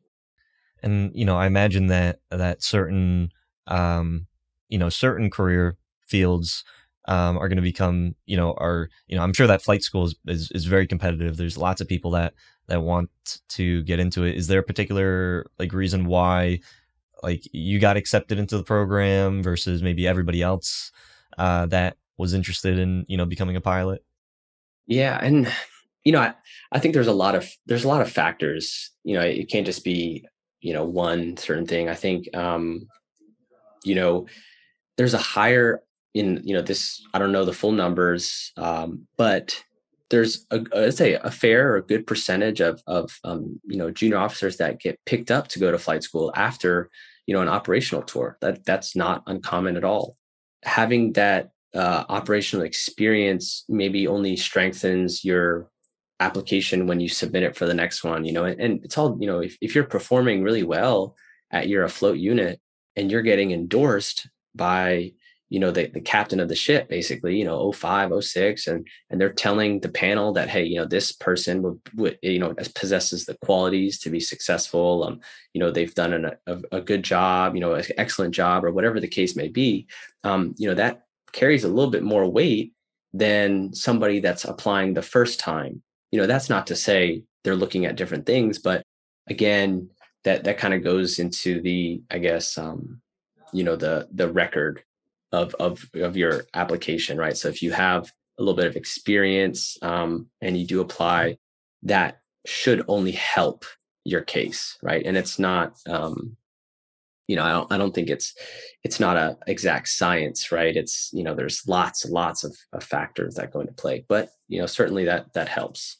So is there anything in particular with your your flight package that you did that really you feel made you stand out compared to everybody else that's interested, whether they're in the academy looking to apply right there without that operational experience, or other people that are at their first afloat tour and still wants to join the program? What did you do specifically that you felt that made you stand out? Yeah. So in those, situations, you want to focus on things that you can control, right? You can't control the panel's decision on the other end, but you can control what exactly you put in that application, or what exactly you put in that package. And kind of what I mean by that is, you can control your performance, your day-to-day attitude. Are you engaged with the job at hand? Because it's like you said, it is competitive, but they're less likely to. And when I say they, I'm thinking, the aviation panel, for example, probably they're gonna filter based on the top performers, because it is so competitive, right? So it's in your best interest to put your best foot forward in whatever application that may be, regardless of the career field, whether it is aviation, whether it is prevention, or applications to become a commanding officer. Like you have to not only meet the criteria, but you really have to exceed it, and you have to just distinguish yourself again from the rest of the other applicants. And how do you do that? Like day-to-day performance, making sure that everything is in order, all the admin stuff, like all those little intangibles, they build up, to make that full picture. And certainly helps to, if you are performing at your unit, when you get that endorsement, because you have something called your officer evaluation report. When you get that endorsement from a senior officer who's got that experience and that track record, because those are the things that the panel is going to be looking for. Is like, okay, performance looks great on paper. What are other people saying about them? Like, does it match? Like if this, commanding officer is whatever they say takes a lot of weight, because they've made it to that level and they've achieved that high level of excellence. Right. So, I'd say control what you can control, and, the rest will, sort of fall into place. But to kind of get hung up on like, oh man, like, do I think this is going to work? Or, you know what I mean? Like it's, you don't want to be in that position. You want to be in a position where, hey, like, I know I put my best foot forward. If it happens, I did everything I could to be in this position. I think, timing has to do with things, right? So if the needs of the service needs more pilots, or they need more, cuttermen or people on ships, right? That also factors into that decision. So yeah, hopefully that kind of sheds some light on people in those positions that you described. Let's say someone really just wants to become a pilot. That's why they, that's why they joined the Coast Guard. That's why they went to the academy, but maybe they don't get picked up. Maybe they end up on a cutter, an operational unit where maybe their supervisor, their captain or whoever's doing their OERs, maybe they have a certain belief where it's like, hey, I don't give people like, junior officers that just come out of the academy like super high marks. Like, it's like, maybe your supervisors, maybe you looked at him the wrong way one day, or maybe, whatever it is. Or maybe just the operational unit that you're at was very challenging and maybe you didn't perform as well. Just because of the situation at hand. So you don't get picked up that first time. Are you still able to get picked up for flight school after that? Like if maybe that situation that you were put into wasn't in your best favor? Yeah. So you can, I think, there's an age limit, when you can apply, but, you can keep applying again and again. And that's something that, worked. Like, I would encourage it to kind of not give up on the first try. Right.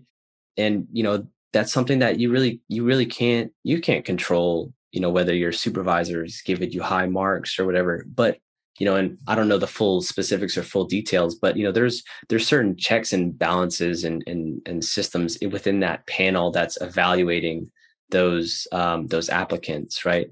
And so, it's not ever going to just be one factor, right? It's just, a multitude of factors that collectively make, the person or the application. So to reapply again is not out of the question. In fact, it's, that's common. Honestly, it shows like, hey, I got the persistence, like, hey, I applied in this panel, I didn't get it. I'm not going to give up. I'm going to, keep reapplying. I'm going to put myself in a better position than my previous application. That probably shows more than that person that didn't get picked up. And then they just, they're like, oh, like, I'm just going to give up. Right. Like, I don't know, kind of, it depends, I guess, but yeah. To be a little stubborn. So you have to be the guy that has to go to school for 6 years and then has to apply a couple times to the flight program in order to get yeah. College was the best 6 years of my life.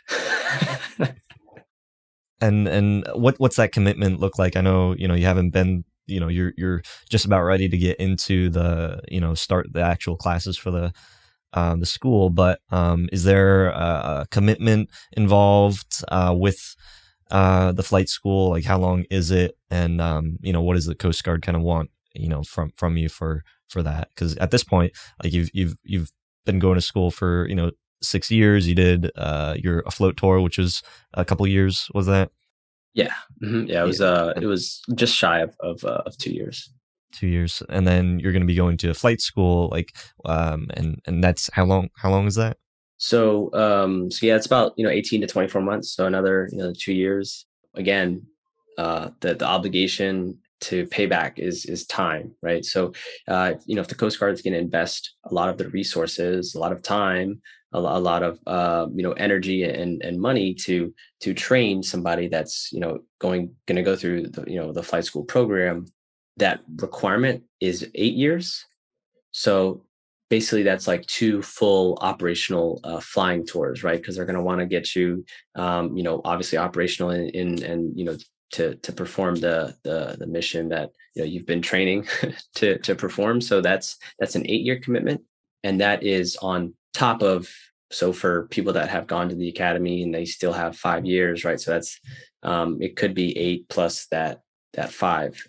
So yeah, I mean it's a big commitment, big investment in terms of time, that not only the Coast Guard is training in you, but obviously you will be returning to, return that obligated that service. So certain other career fields are do have obligations, like grad school, but I don't think it's as yeah, like 8 years. It's pretty significant. So it's not anything to be taken lightly, for sure. Right. It's it'd be yeah, that'd be to change your mind at that point when you've already kind of committed.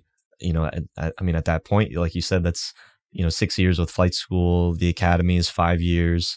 That's 11 years that you're having to commit to a specific job for essentially 6 years of school. So Yeah, no, and I mean, it's that I think with that time commitment and that time obligation, right? Like you think, like, why do people do it, right?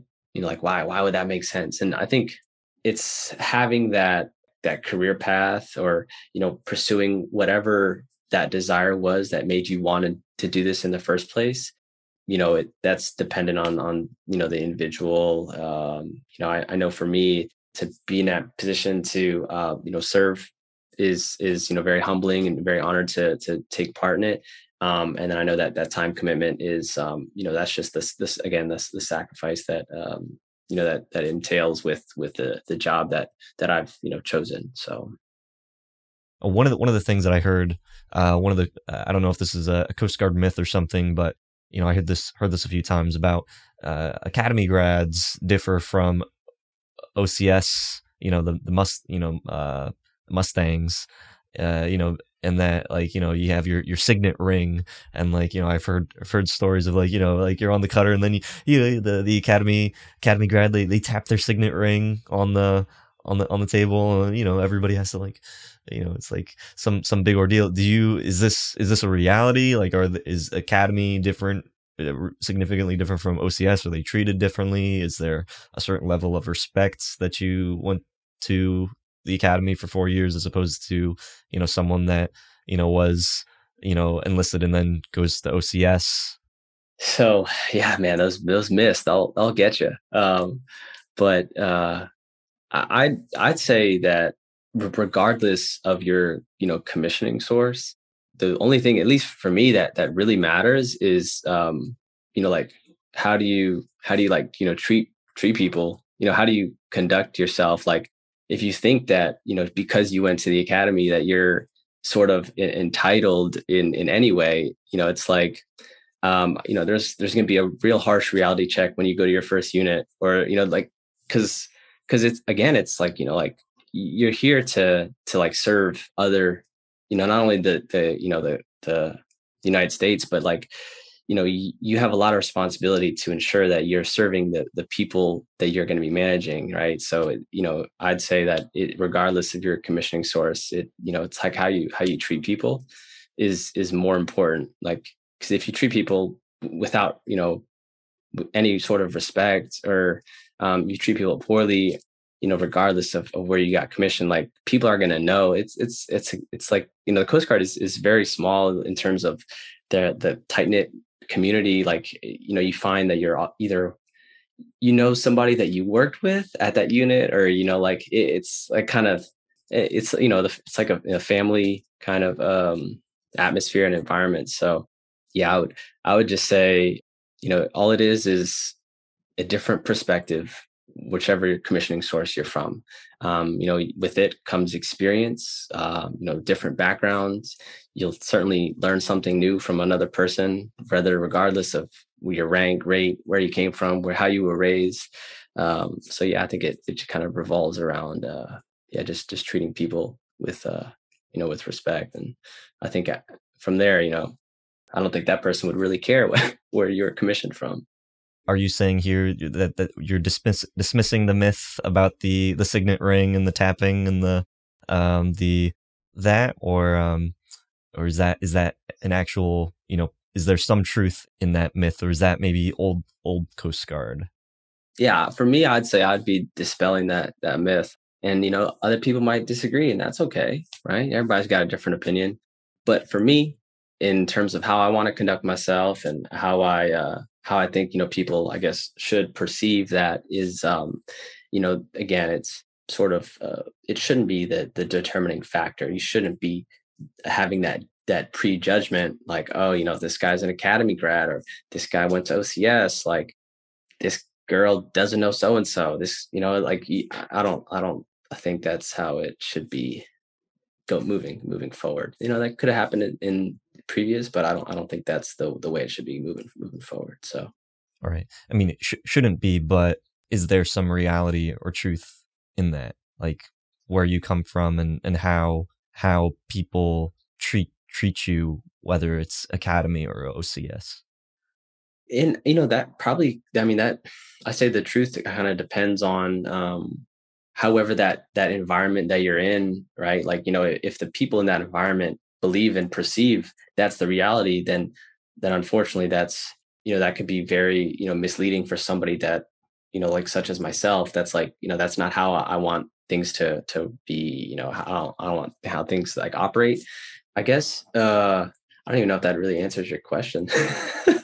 But yeah, I mean, I'd say it's a I think the reality is that shouldn't be that way moving forward. And again, that's sort of my opinion, my belief. But people might disagree. Maybe lastly, to wrap it up, I know we've been talking for a couple hours and we covered a lot, but for someone that's interested in becoming an officer in the Coast Guard, I mean, you've spent, like, again, you spent 6 years, in school in order to be in this position where, someone else, might be able to enlist in the Coast Guard. They, do a specific rating. Maybe they come in as a non-rate with a degree, and then apply for OCS. Or, they're further in their Coast Guard career and then they want to apply for OCS, like myself, like if I wanted to, there's specific requirements, like, as far as age and stuff like that. But it's always an option, where for someone that's considering, should I go enlist and then go officer? Should I go academy and then, go the academy route? What are your thoughts or advice for someone that is maybe, they have that option where they could go the academy route, or they could, just enlist and then, eventually apply, if that's what they want to do. Because like you said, there is that time commitment that you have to make. There's choices that you have to make going to the academy that really can't be changed, while, as opposed to you enlist. I feel personally that there's a little bit more flexibility as far as, like, if I wanted to go specific jobs, if I wanted to apply for flight school, I think as even enlisted, that is an option. There's enlisted that can even apply to go to flight school. So do you feel, what are your thoughts on academy versus enlisting in that decision? Sure. So for me, I kind of had that sort of dream or that goal to become an aviator. And so I think to kind of maybe slightly edit what you said about they can apply to flight school. The aviators are that spot is only available for officers. But like the rescue swimmer, the aviation mechanical, there's certain rates that can be obviously within that team, in aviation. It's just that the ones that are doing the flying, you have to have a certain career progression, and that what that career progression entails is to go the officer route. So I would say to anybody that's considering, hey, I don't know what I want to do. I don't know, exactly the route that I want to choose. I don't know about if this commitment's right for me.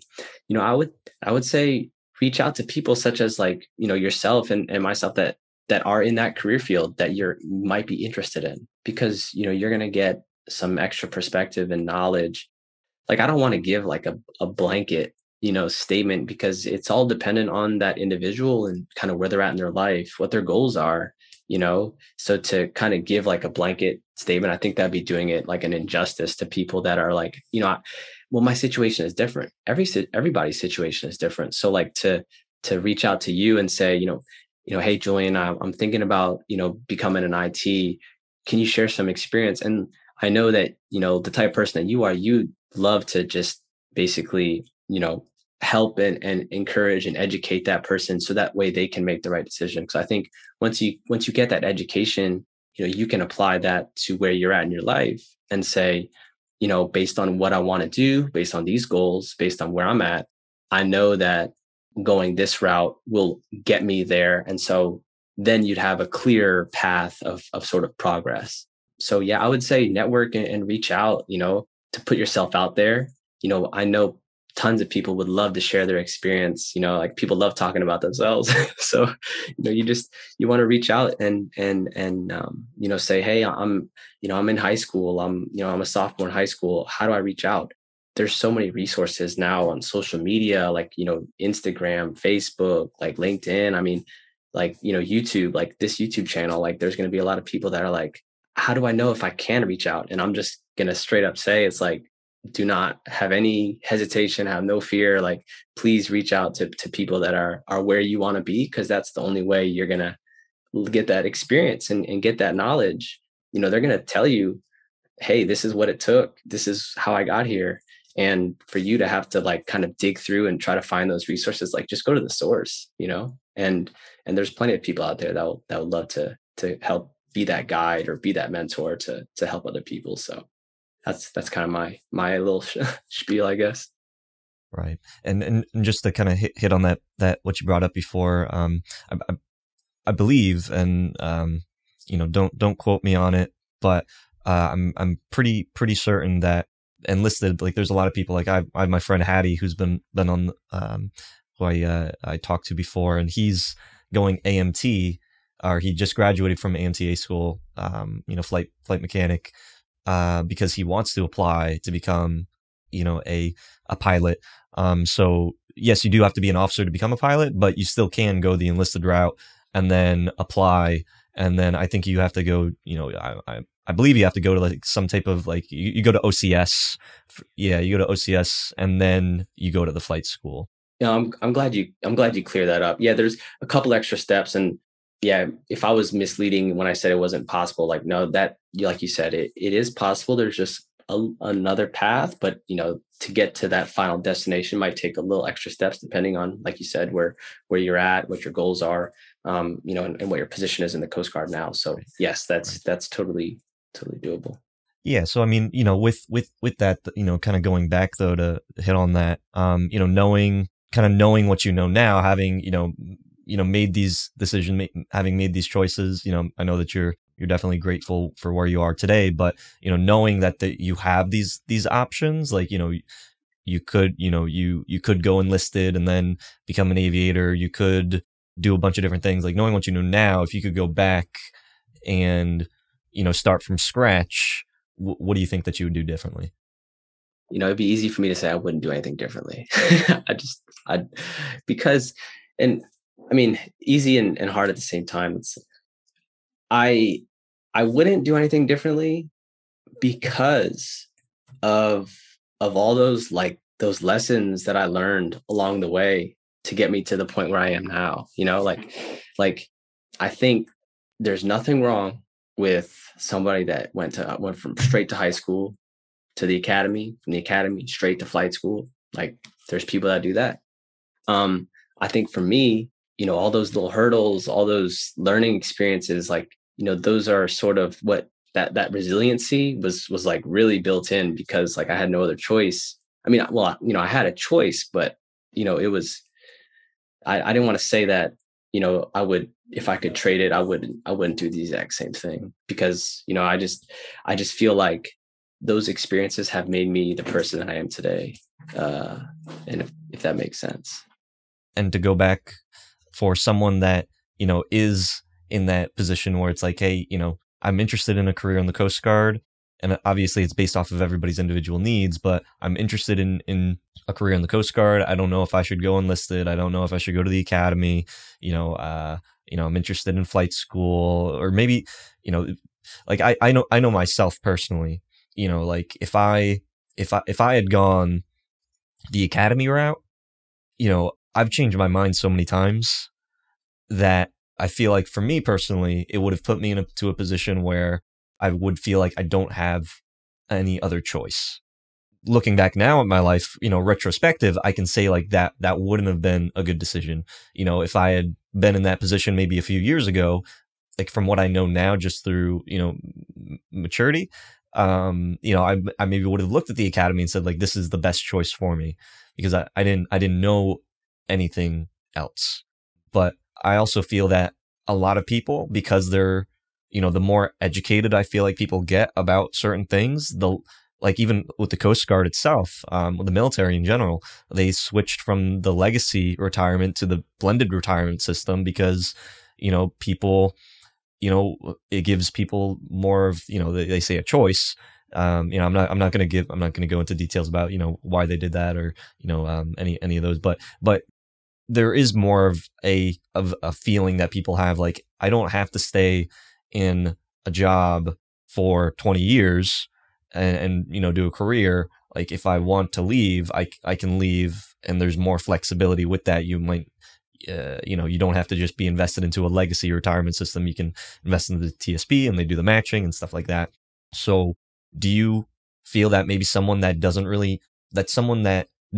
isn't exactly sure where they should be going, or what they would ultimately like to do. Maybe they think that they know what they like to do, but maybe they're not 100% certain, or maybe they're the type of person that they just kind of want to experience things, but they like that, like I'm going to go back to myself, for example. Like the reason why I looked at the academy before, or I might have looked at the academy before, or I might have looked at certain things, was because, one, I think it's it's free. It's like, it's a good opportunity. Like, pay for education, all these things. But I also know that I've changed a lot of things in my life, which, I like that flexibility.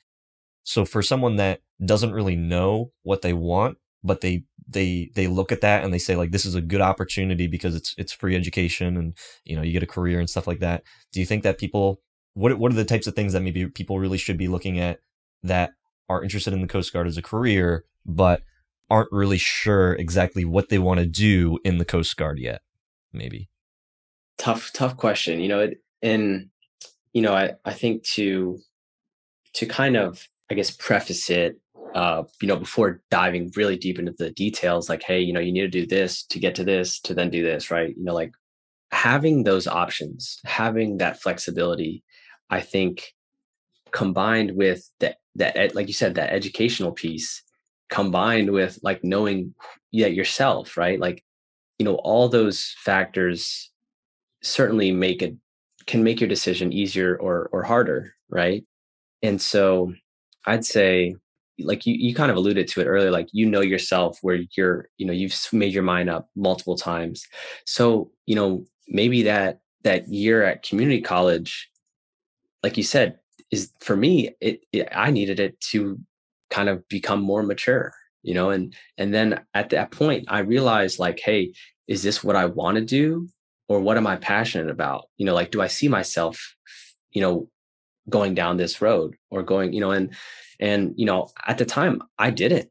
I was like, all right, I need to change something. And so I pivoted and, got to where I am because I had to go down that road. So like I would tell people like, there's going to become a point and you're not going to know it. There's going to become a point where it's like you're going to have that like sort of like realization that like, like at least, and for some people it happens sooner, for some people it happens later. That's just life. But to, like you said, just to get more education on what exactly your opportunities are, to like have that knowledge can better prepare you to make the right decision based on your goals, what you're passionate about, and where you kind of are in life. It's like you're, like you said, if you're passionate about let's say being an entrepreneur or starting a business, and you see this time commitment, you know that might not blend well with where you're at in your life currently. So maybe you would, but you still want to serve in, the Coast Guard, and you still want to serve in whatever capacity.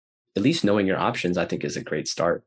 If so, that's kind of my take on that.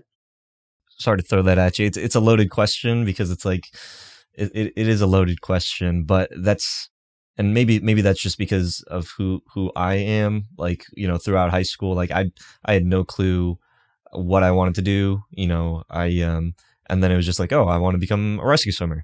Like, oh, I'm gonna, and then I do that, and then it's just like, oh, well, you know, um, now I want to get into business, or oh, like now I want to stay in the Coast Guard. Oh, I want to become an officer. Oh, it was just like this. It wasn't a linear path for me, and maybe some people, like yourself, like you knew, like you had a linear path where you were kind of going down, and that is what made the most sense to you at that time.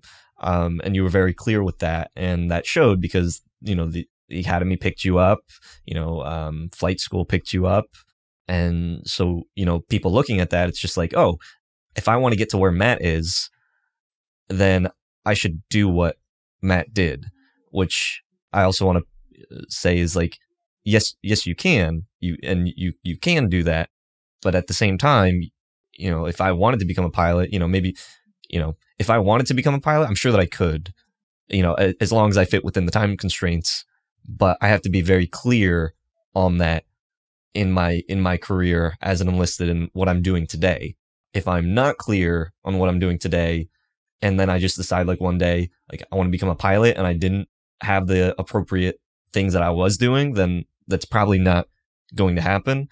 Yeah, no, you Right. you hit it. Like having that clarity, is huge, right? Because it's like sort of like your North Star, I guess, right? It's like, you can kind of see in the distance, like, hey, that's where I want to get.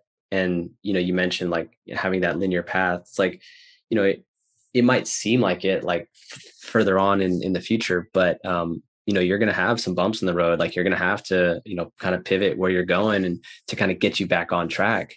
And so that's not uncommon at all. And I'd say if for people to get to the position I'm at, I wouldn't say follow my steps. I'd say learn from my mistakes. Like took me extra time to get where I'm at. Like this is how you could kind of do it sooner. And like you know so yeah, I would like again reach out and they'll kind of learn from the mistakes of others, and that would make you I think you'd be better for it. I think we can wrap this up. Lastly, like I said at the beginning, you're going to be famous, Matt. People coming in to the academy, they're going to be, looking at this video, a month, a year, however many years into the future. If you could just give, some parting advice, some parting words to, interested, people that aren't interested in the Coast Guard. Maybe it's the academy, maybe if it's enlisted, maybe it's a career, maybe it's not a career. If you could give some of your wisdom, knowing what you know now, and having been in, what advice would that be? That's a tough question.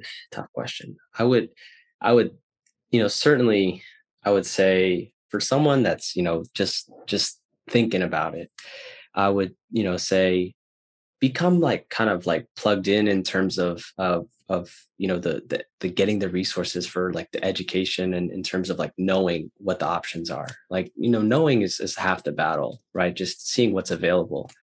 I think throughout my time at at the community college and at the prep school and at the academy and kind of where I'm at now, like it sounds kind of like I guess kind of like I guess it would be like something that's it's not really tangible, but it's like having a certain mindset to the point where you're very open to different perspectives in terms of like you're able to see kind of both sides of the situation, or like having that sort of I would say like just getting, like you said, clarity in terms of what you want in life, and just pursuing that is that would be kind of like my kind of takeaways is just once you kind of like I guess gain exposure or kind of learn from others and kind of get educated in terms of like the experience other people have,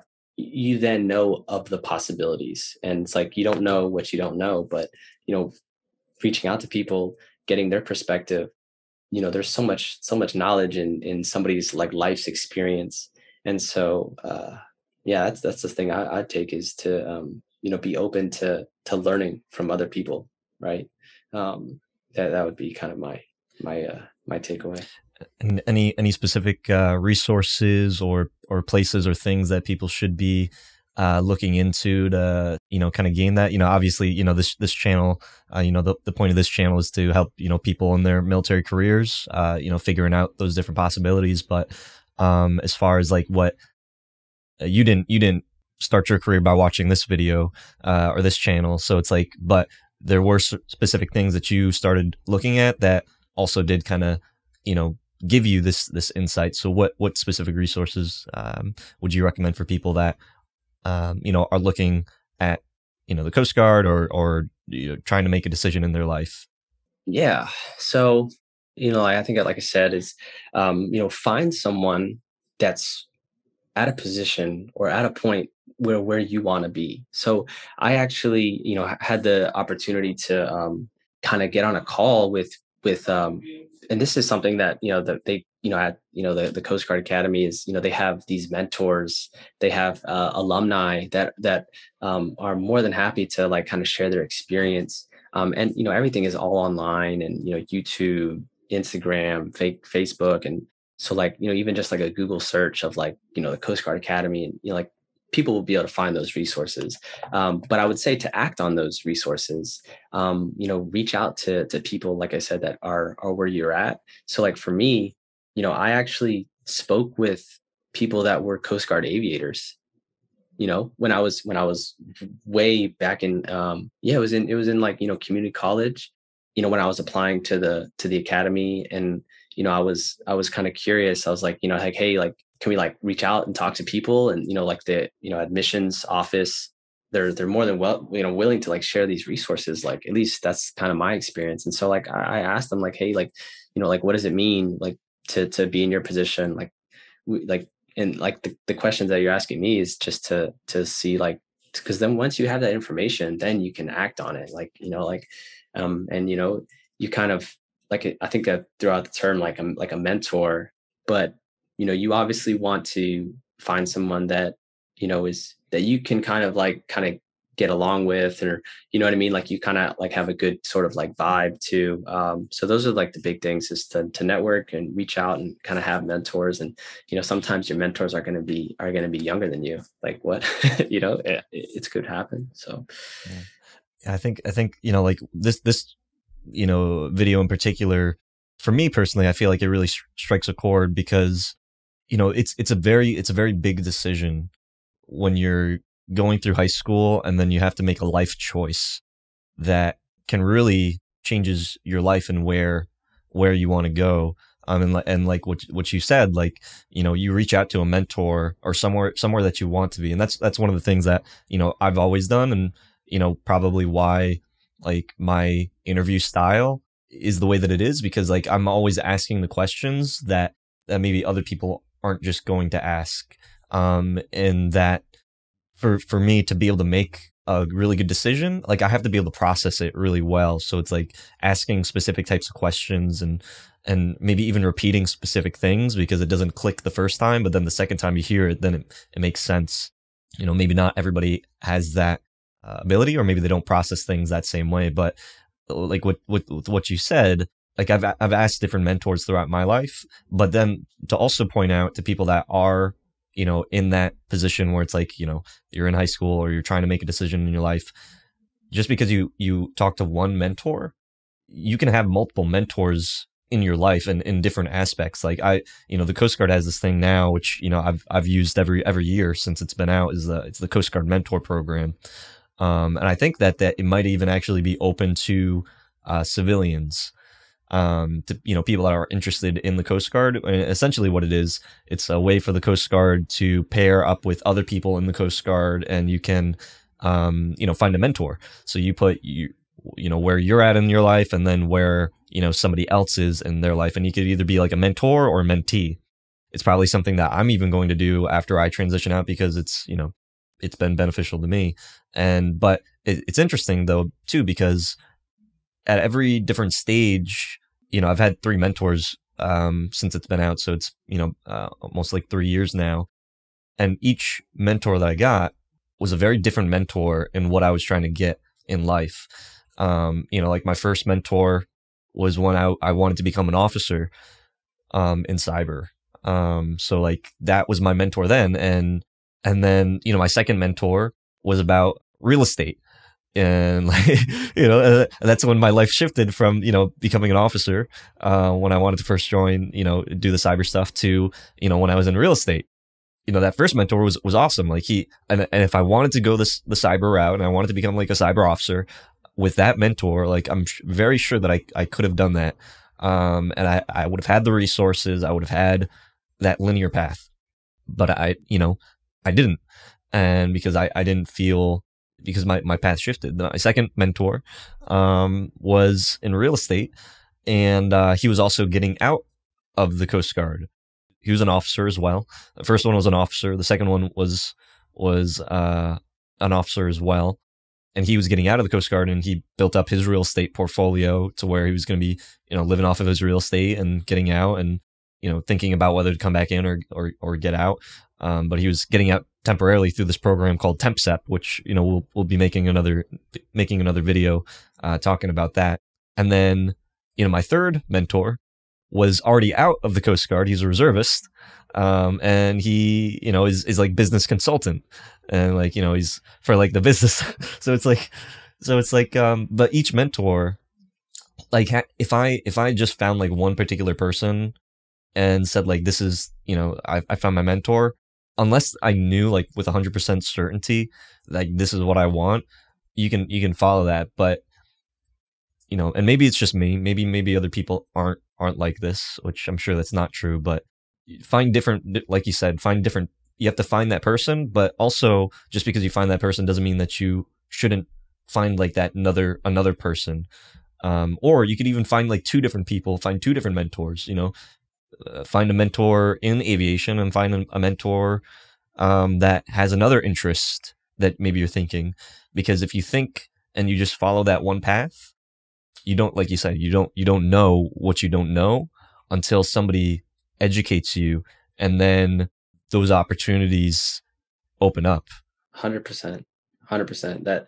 That is the single probably best piece of wisdom right there, is like, you're going to be at a different point in your life where this mentor, like you said, it was kind of clicking with that career path that you were on, but that doesn't mean that you're always going to be on that trajectory.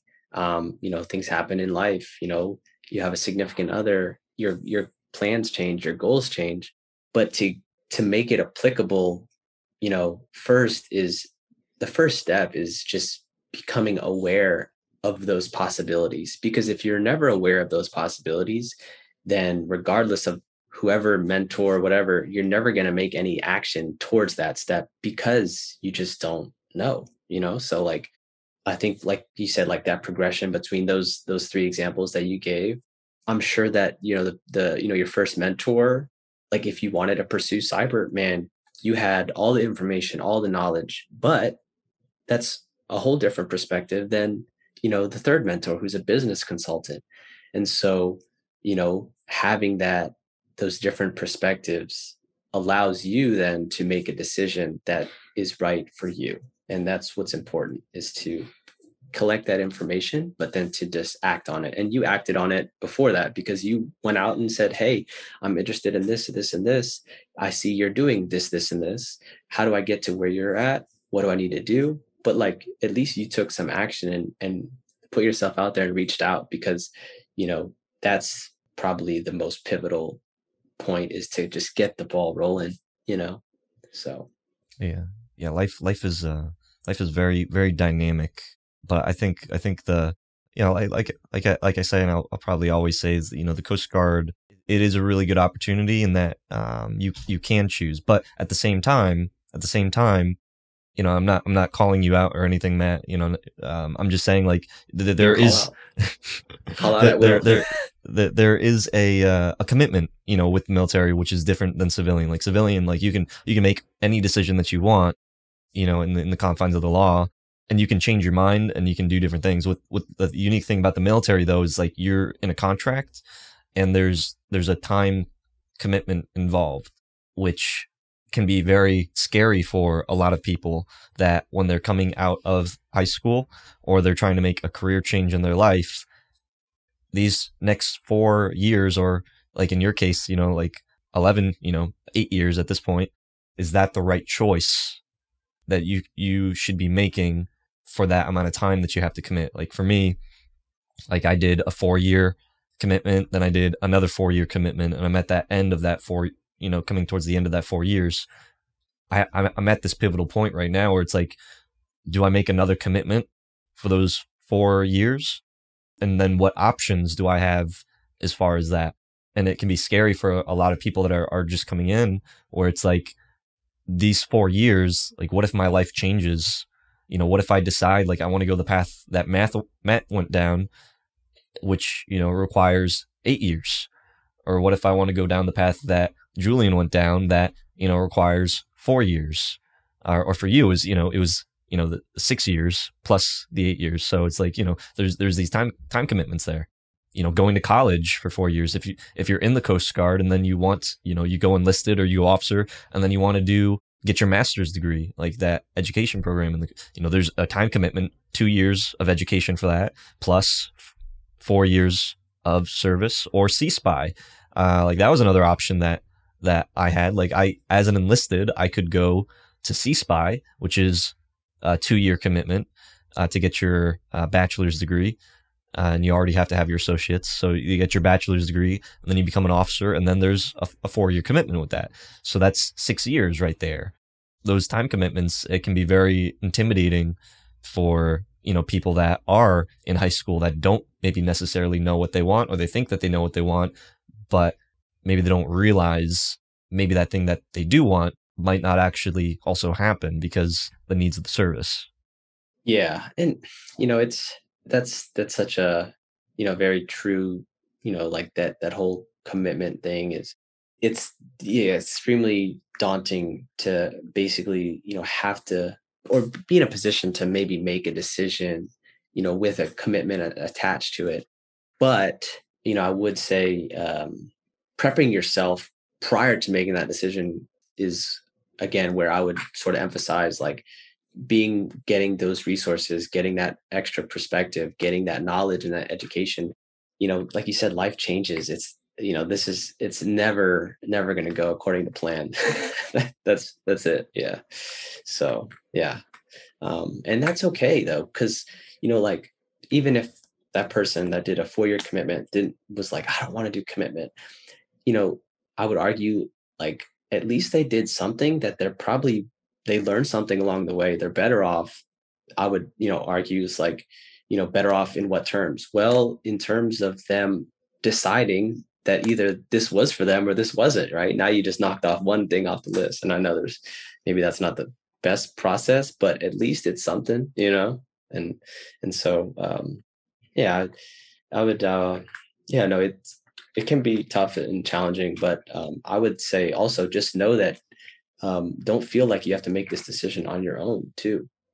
Like, be able to reach out to people, so that way, you don't feel like the whole burden of that decision, like, because that can be, that's like a pretty harsh reality too, is to be so young and have to make that commitment when you really don't know what you want in life. Like, that's that, you'd hate for somebody to not have any outlet or resources to reach out to if they were in that position. I feel bad for the people that clicked on this video with the like, oh, I want to join the academy, and then at the end they feel so conflicted where they're like, I don't know if I should join the academy. If you're that person at this point, smash the like button, and leave a comment down below letting me know, like, are you that person that clicked on this video thinking like, this is what I want to do, Matt is going to be that mentor for me, and then at the end I just threw a wrench in it, and then you're just like, I really don't know if I should be doing this or not. Yeah, just back at square one. Yeah, back at square one, because once you do have that education, then you basically repeat the cycle where it's like, and I know, we talk about this sometimes, Matt, about the emotional cycle of change. Yeah, the emotional cycle of change. So you start off, and maybe we can get a picture of this thrown onto the video. But you start off, I have to look it up. I'm gonna look it up. Yeah, emotional cycle of change. It is. It's real. It's very real, and you hit on it earlier. It happens at different aspects of your life. Like, you could be at different points in that emotional cycle, in different avenues of your life. It could be in relationships, it could be in careers, it could be in business, it could be in health and fitness. You're going to be at different points on that cycle, but knowing where you are, having that self-awareness, and knowing what to do to either to succeed on the other side is very, very, I would say, very powerful too. Like, to be in control, essentially, you're putting more control in your court, and that's but yeah, I'm sure you can go through the emotional cycle and share with the viewers what that is. Yeah, yeah. We'll include an image of what it is, but essentially your uninformed optimism. So you start at uninformed optimism, and that's probably when you clicked on this video thinking, oh, like, I want to join the academy. Let's just say, for example, I want to join the academy. I want to join the Coast Guard.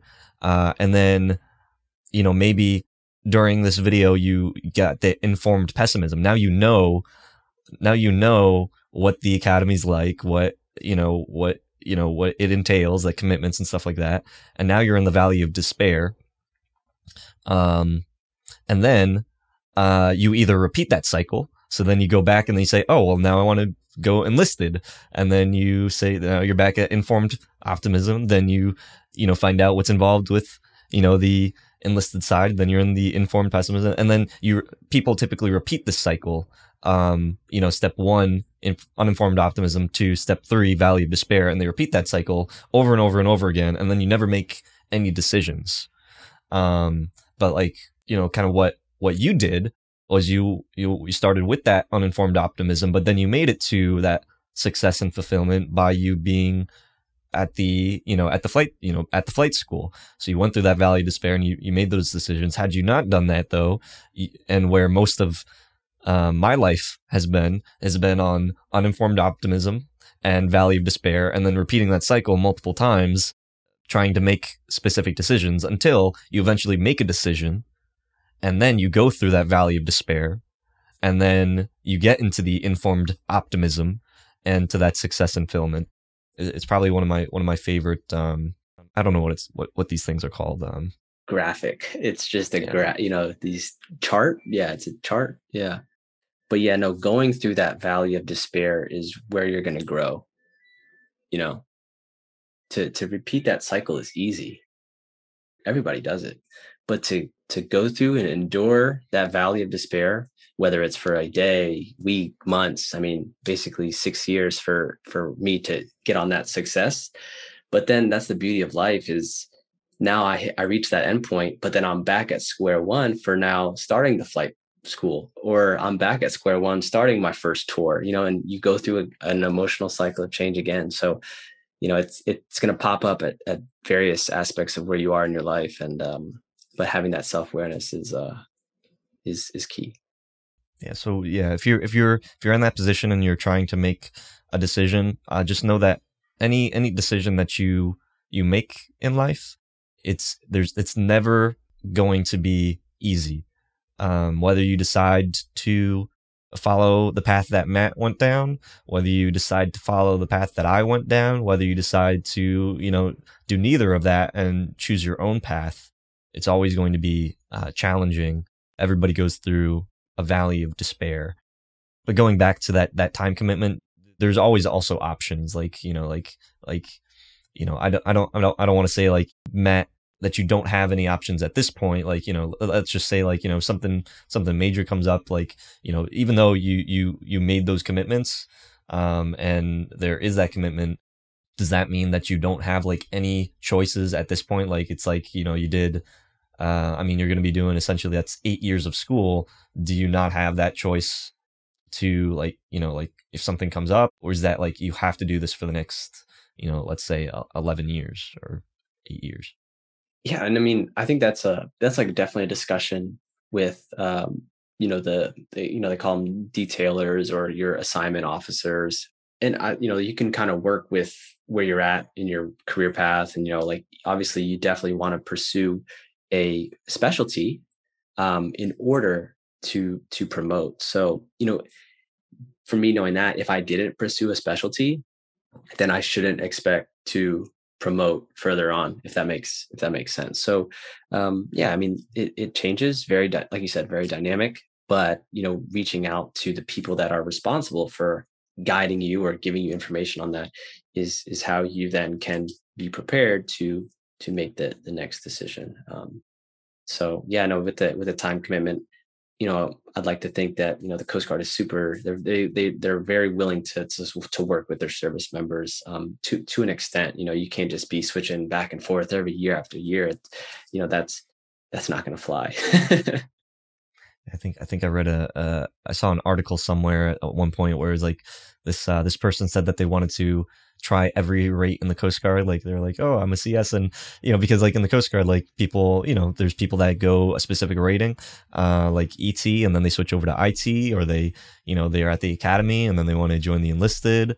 So there is some flexibility there, but but there does come a point, where it's just like, hey, this isn't on the table anymore. So it's either you do what you need to do or you get out, or because you're going to slowly close those doors of opportunity based on your track record or your position or whatever you. So yeah, it's awesome. interesting. But yeah, thanks so much for having me on. I appreciate it, Julian.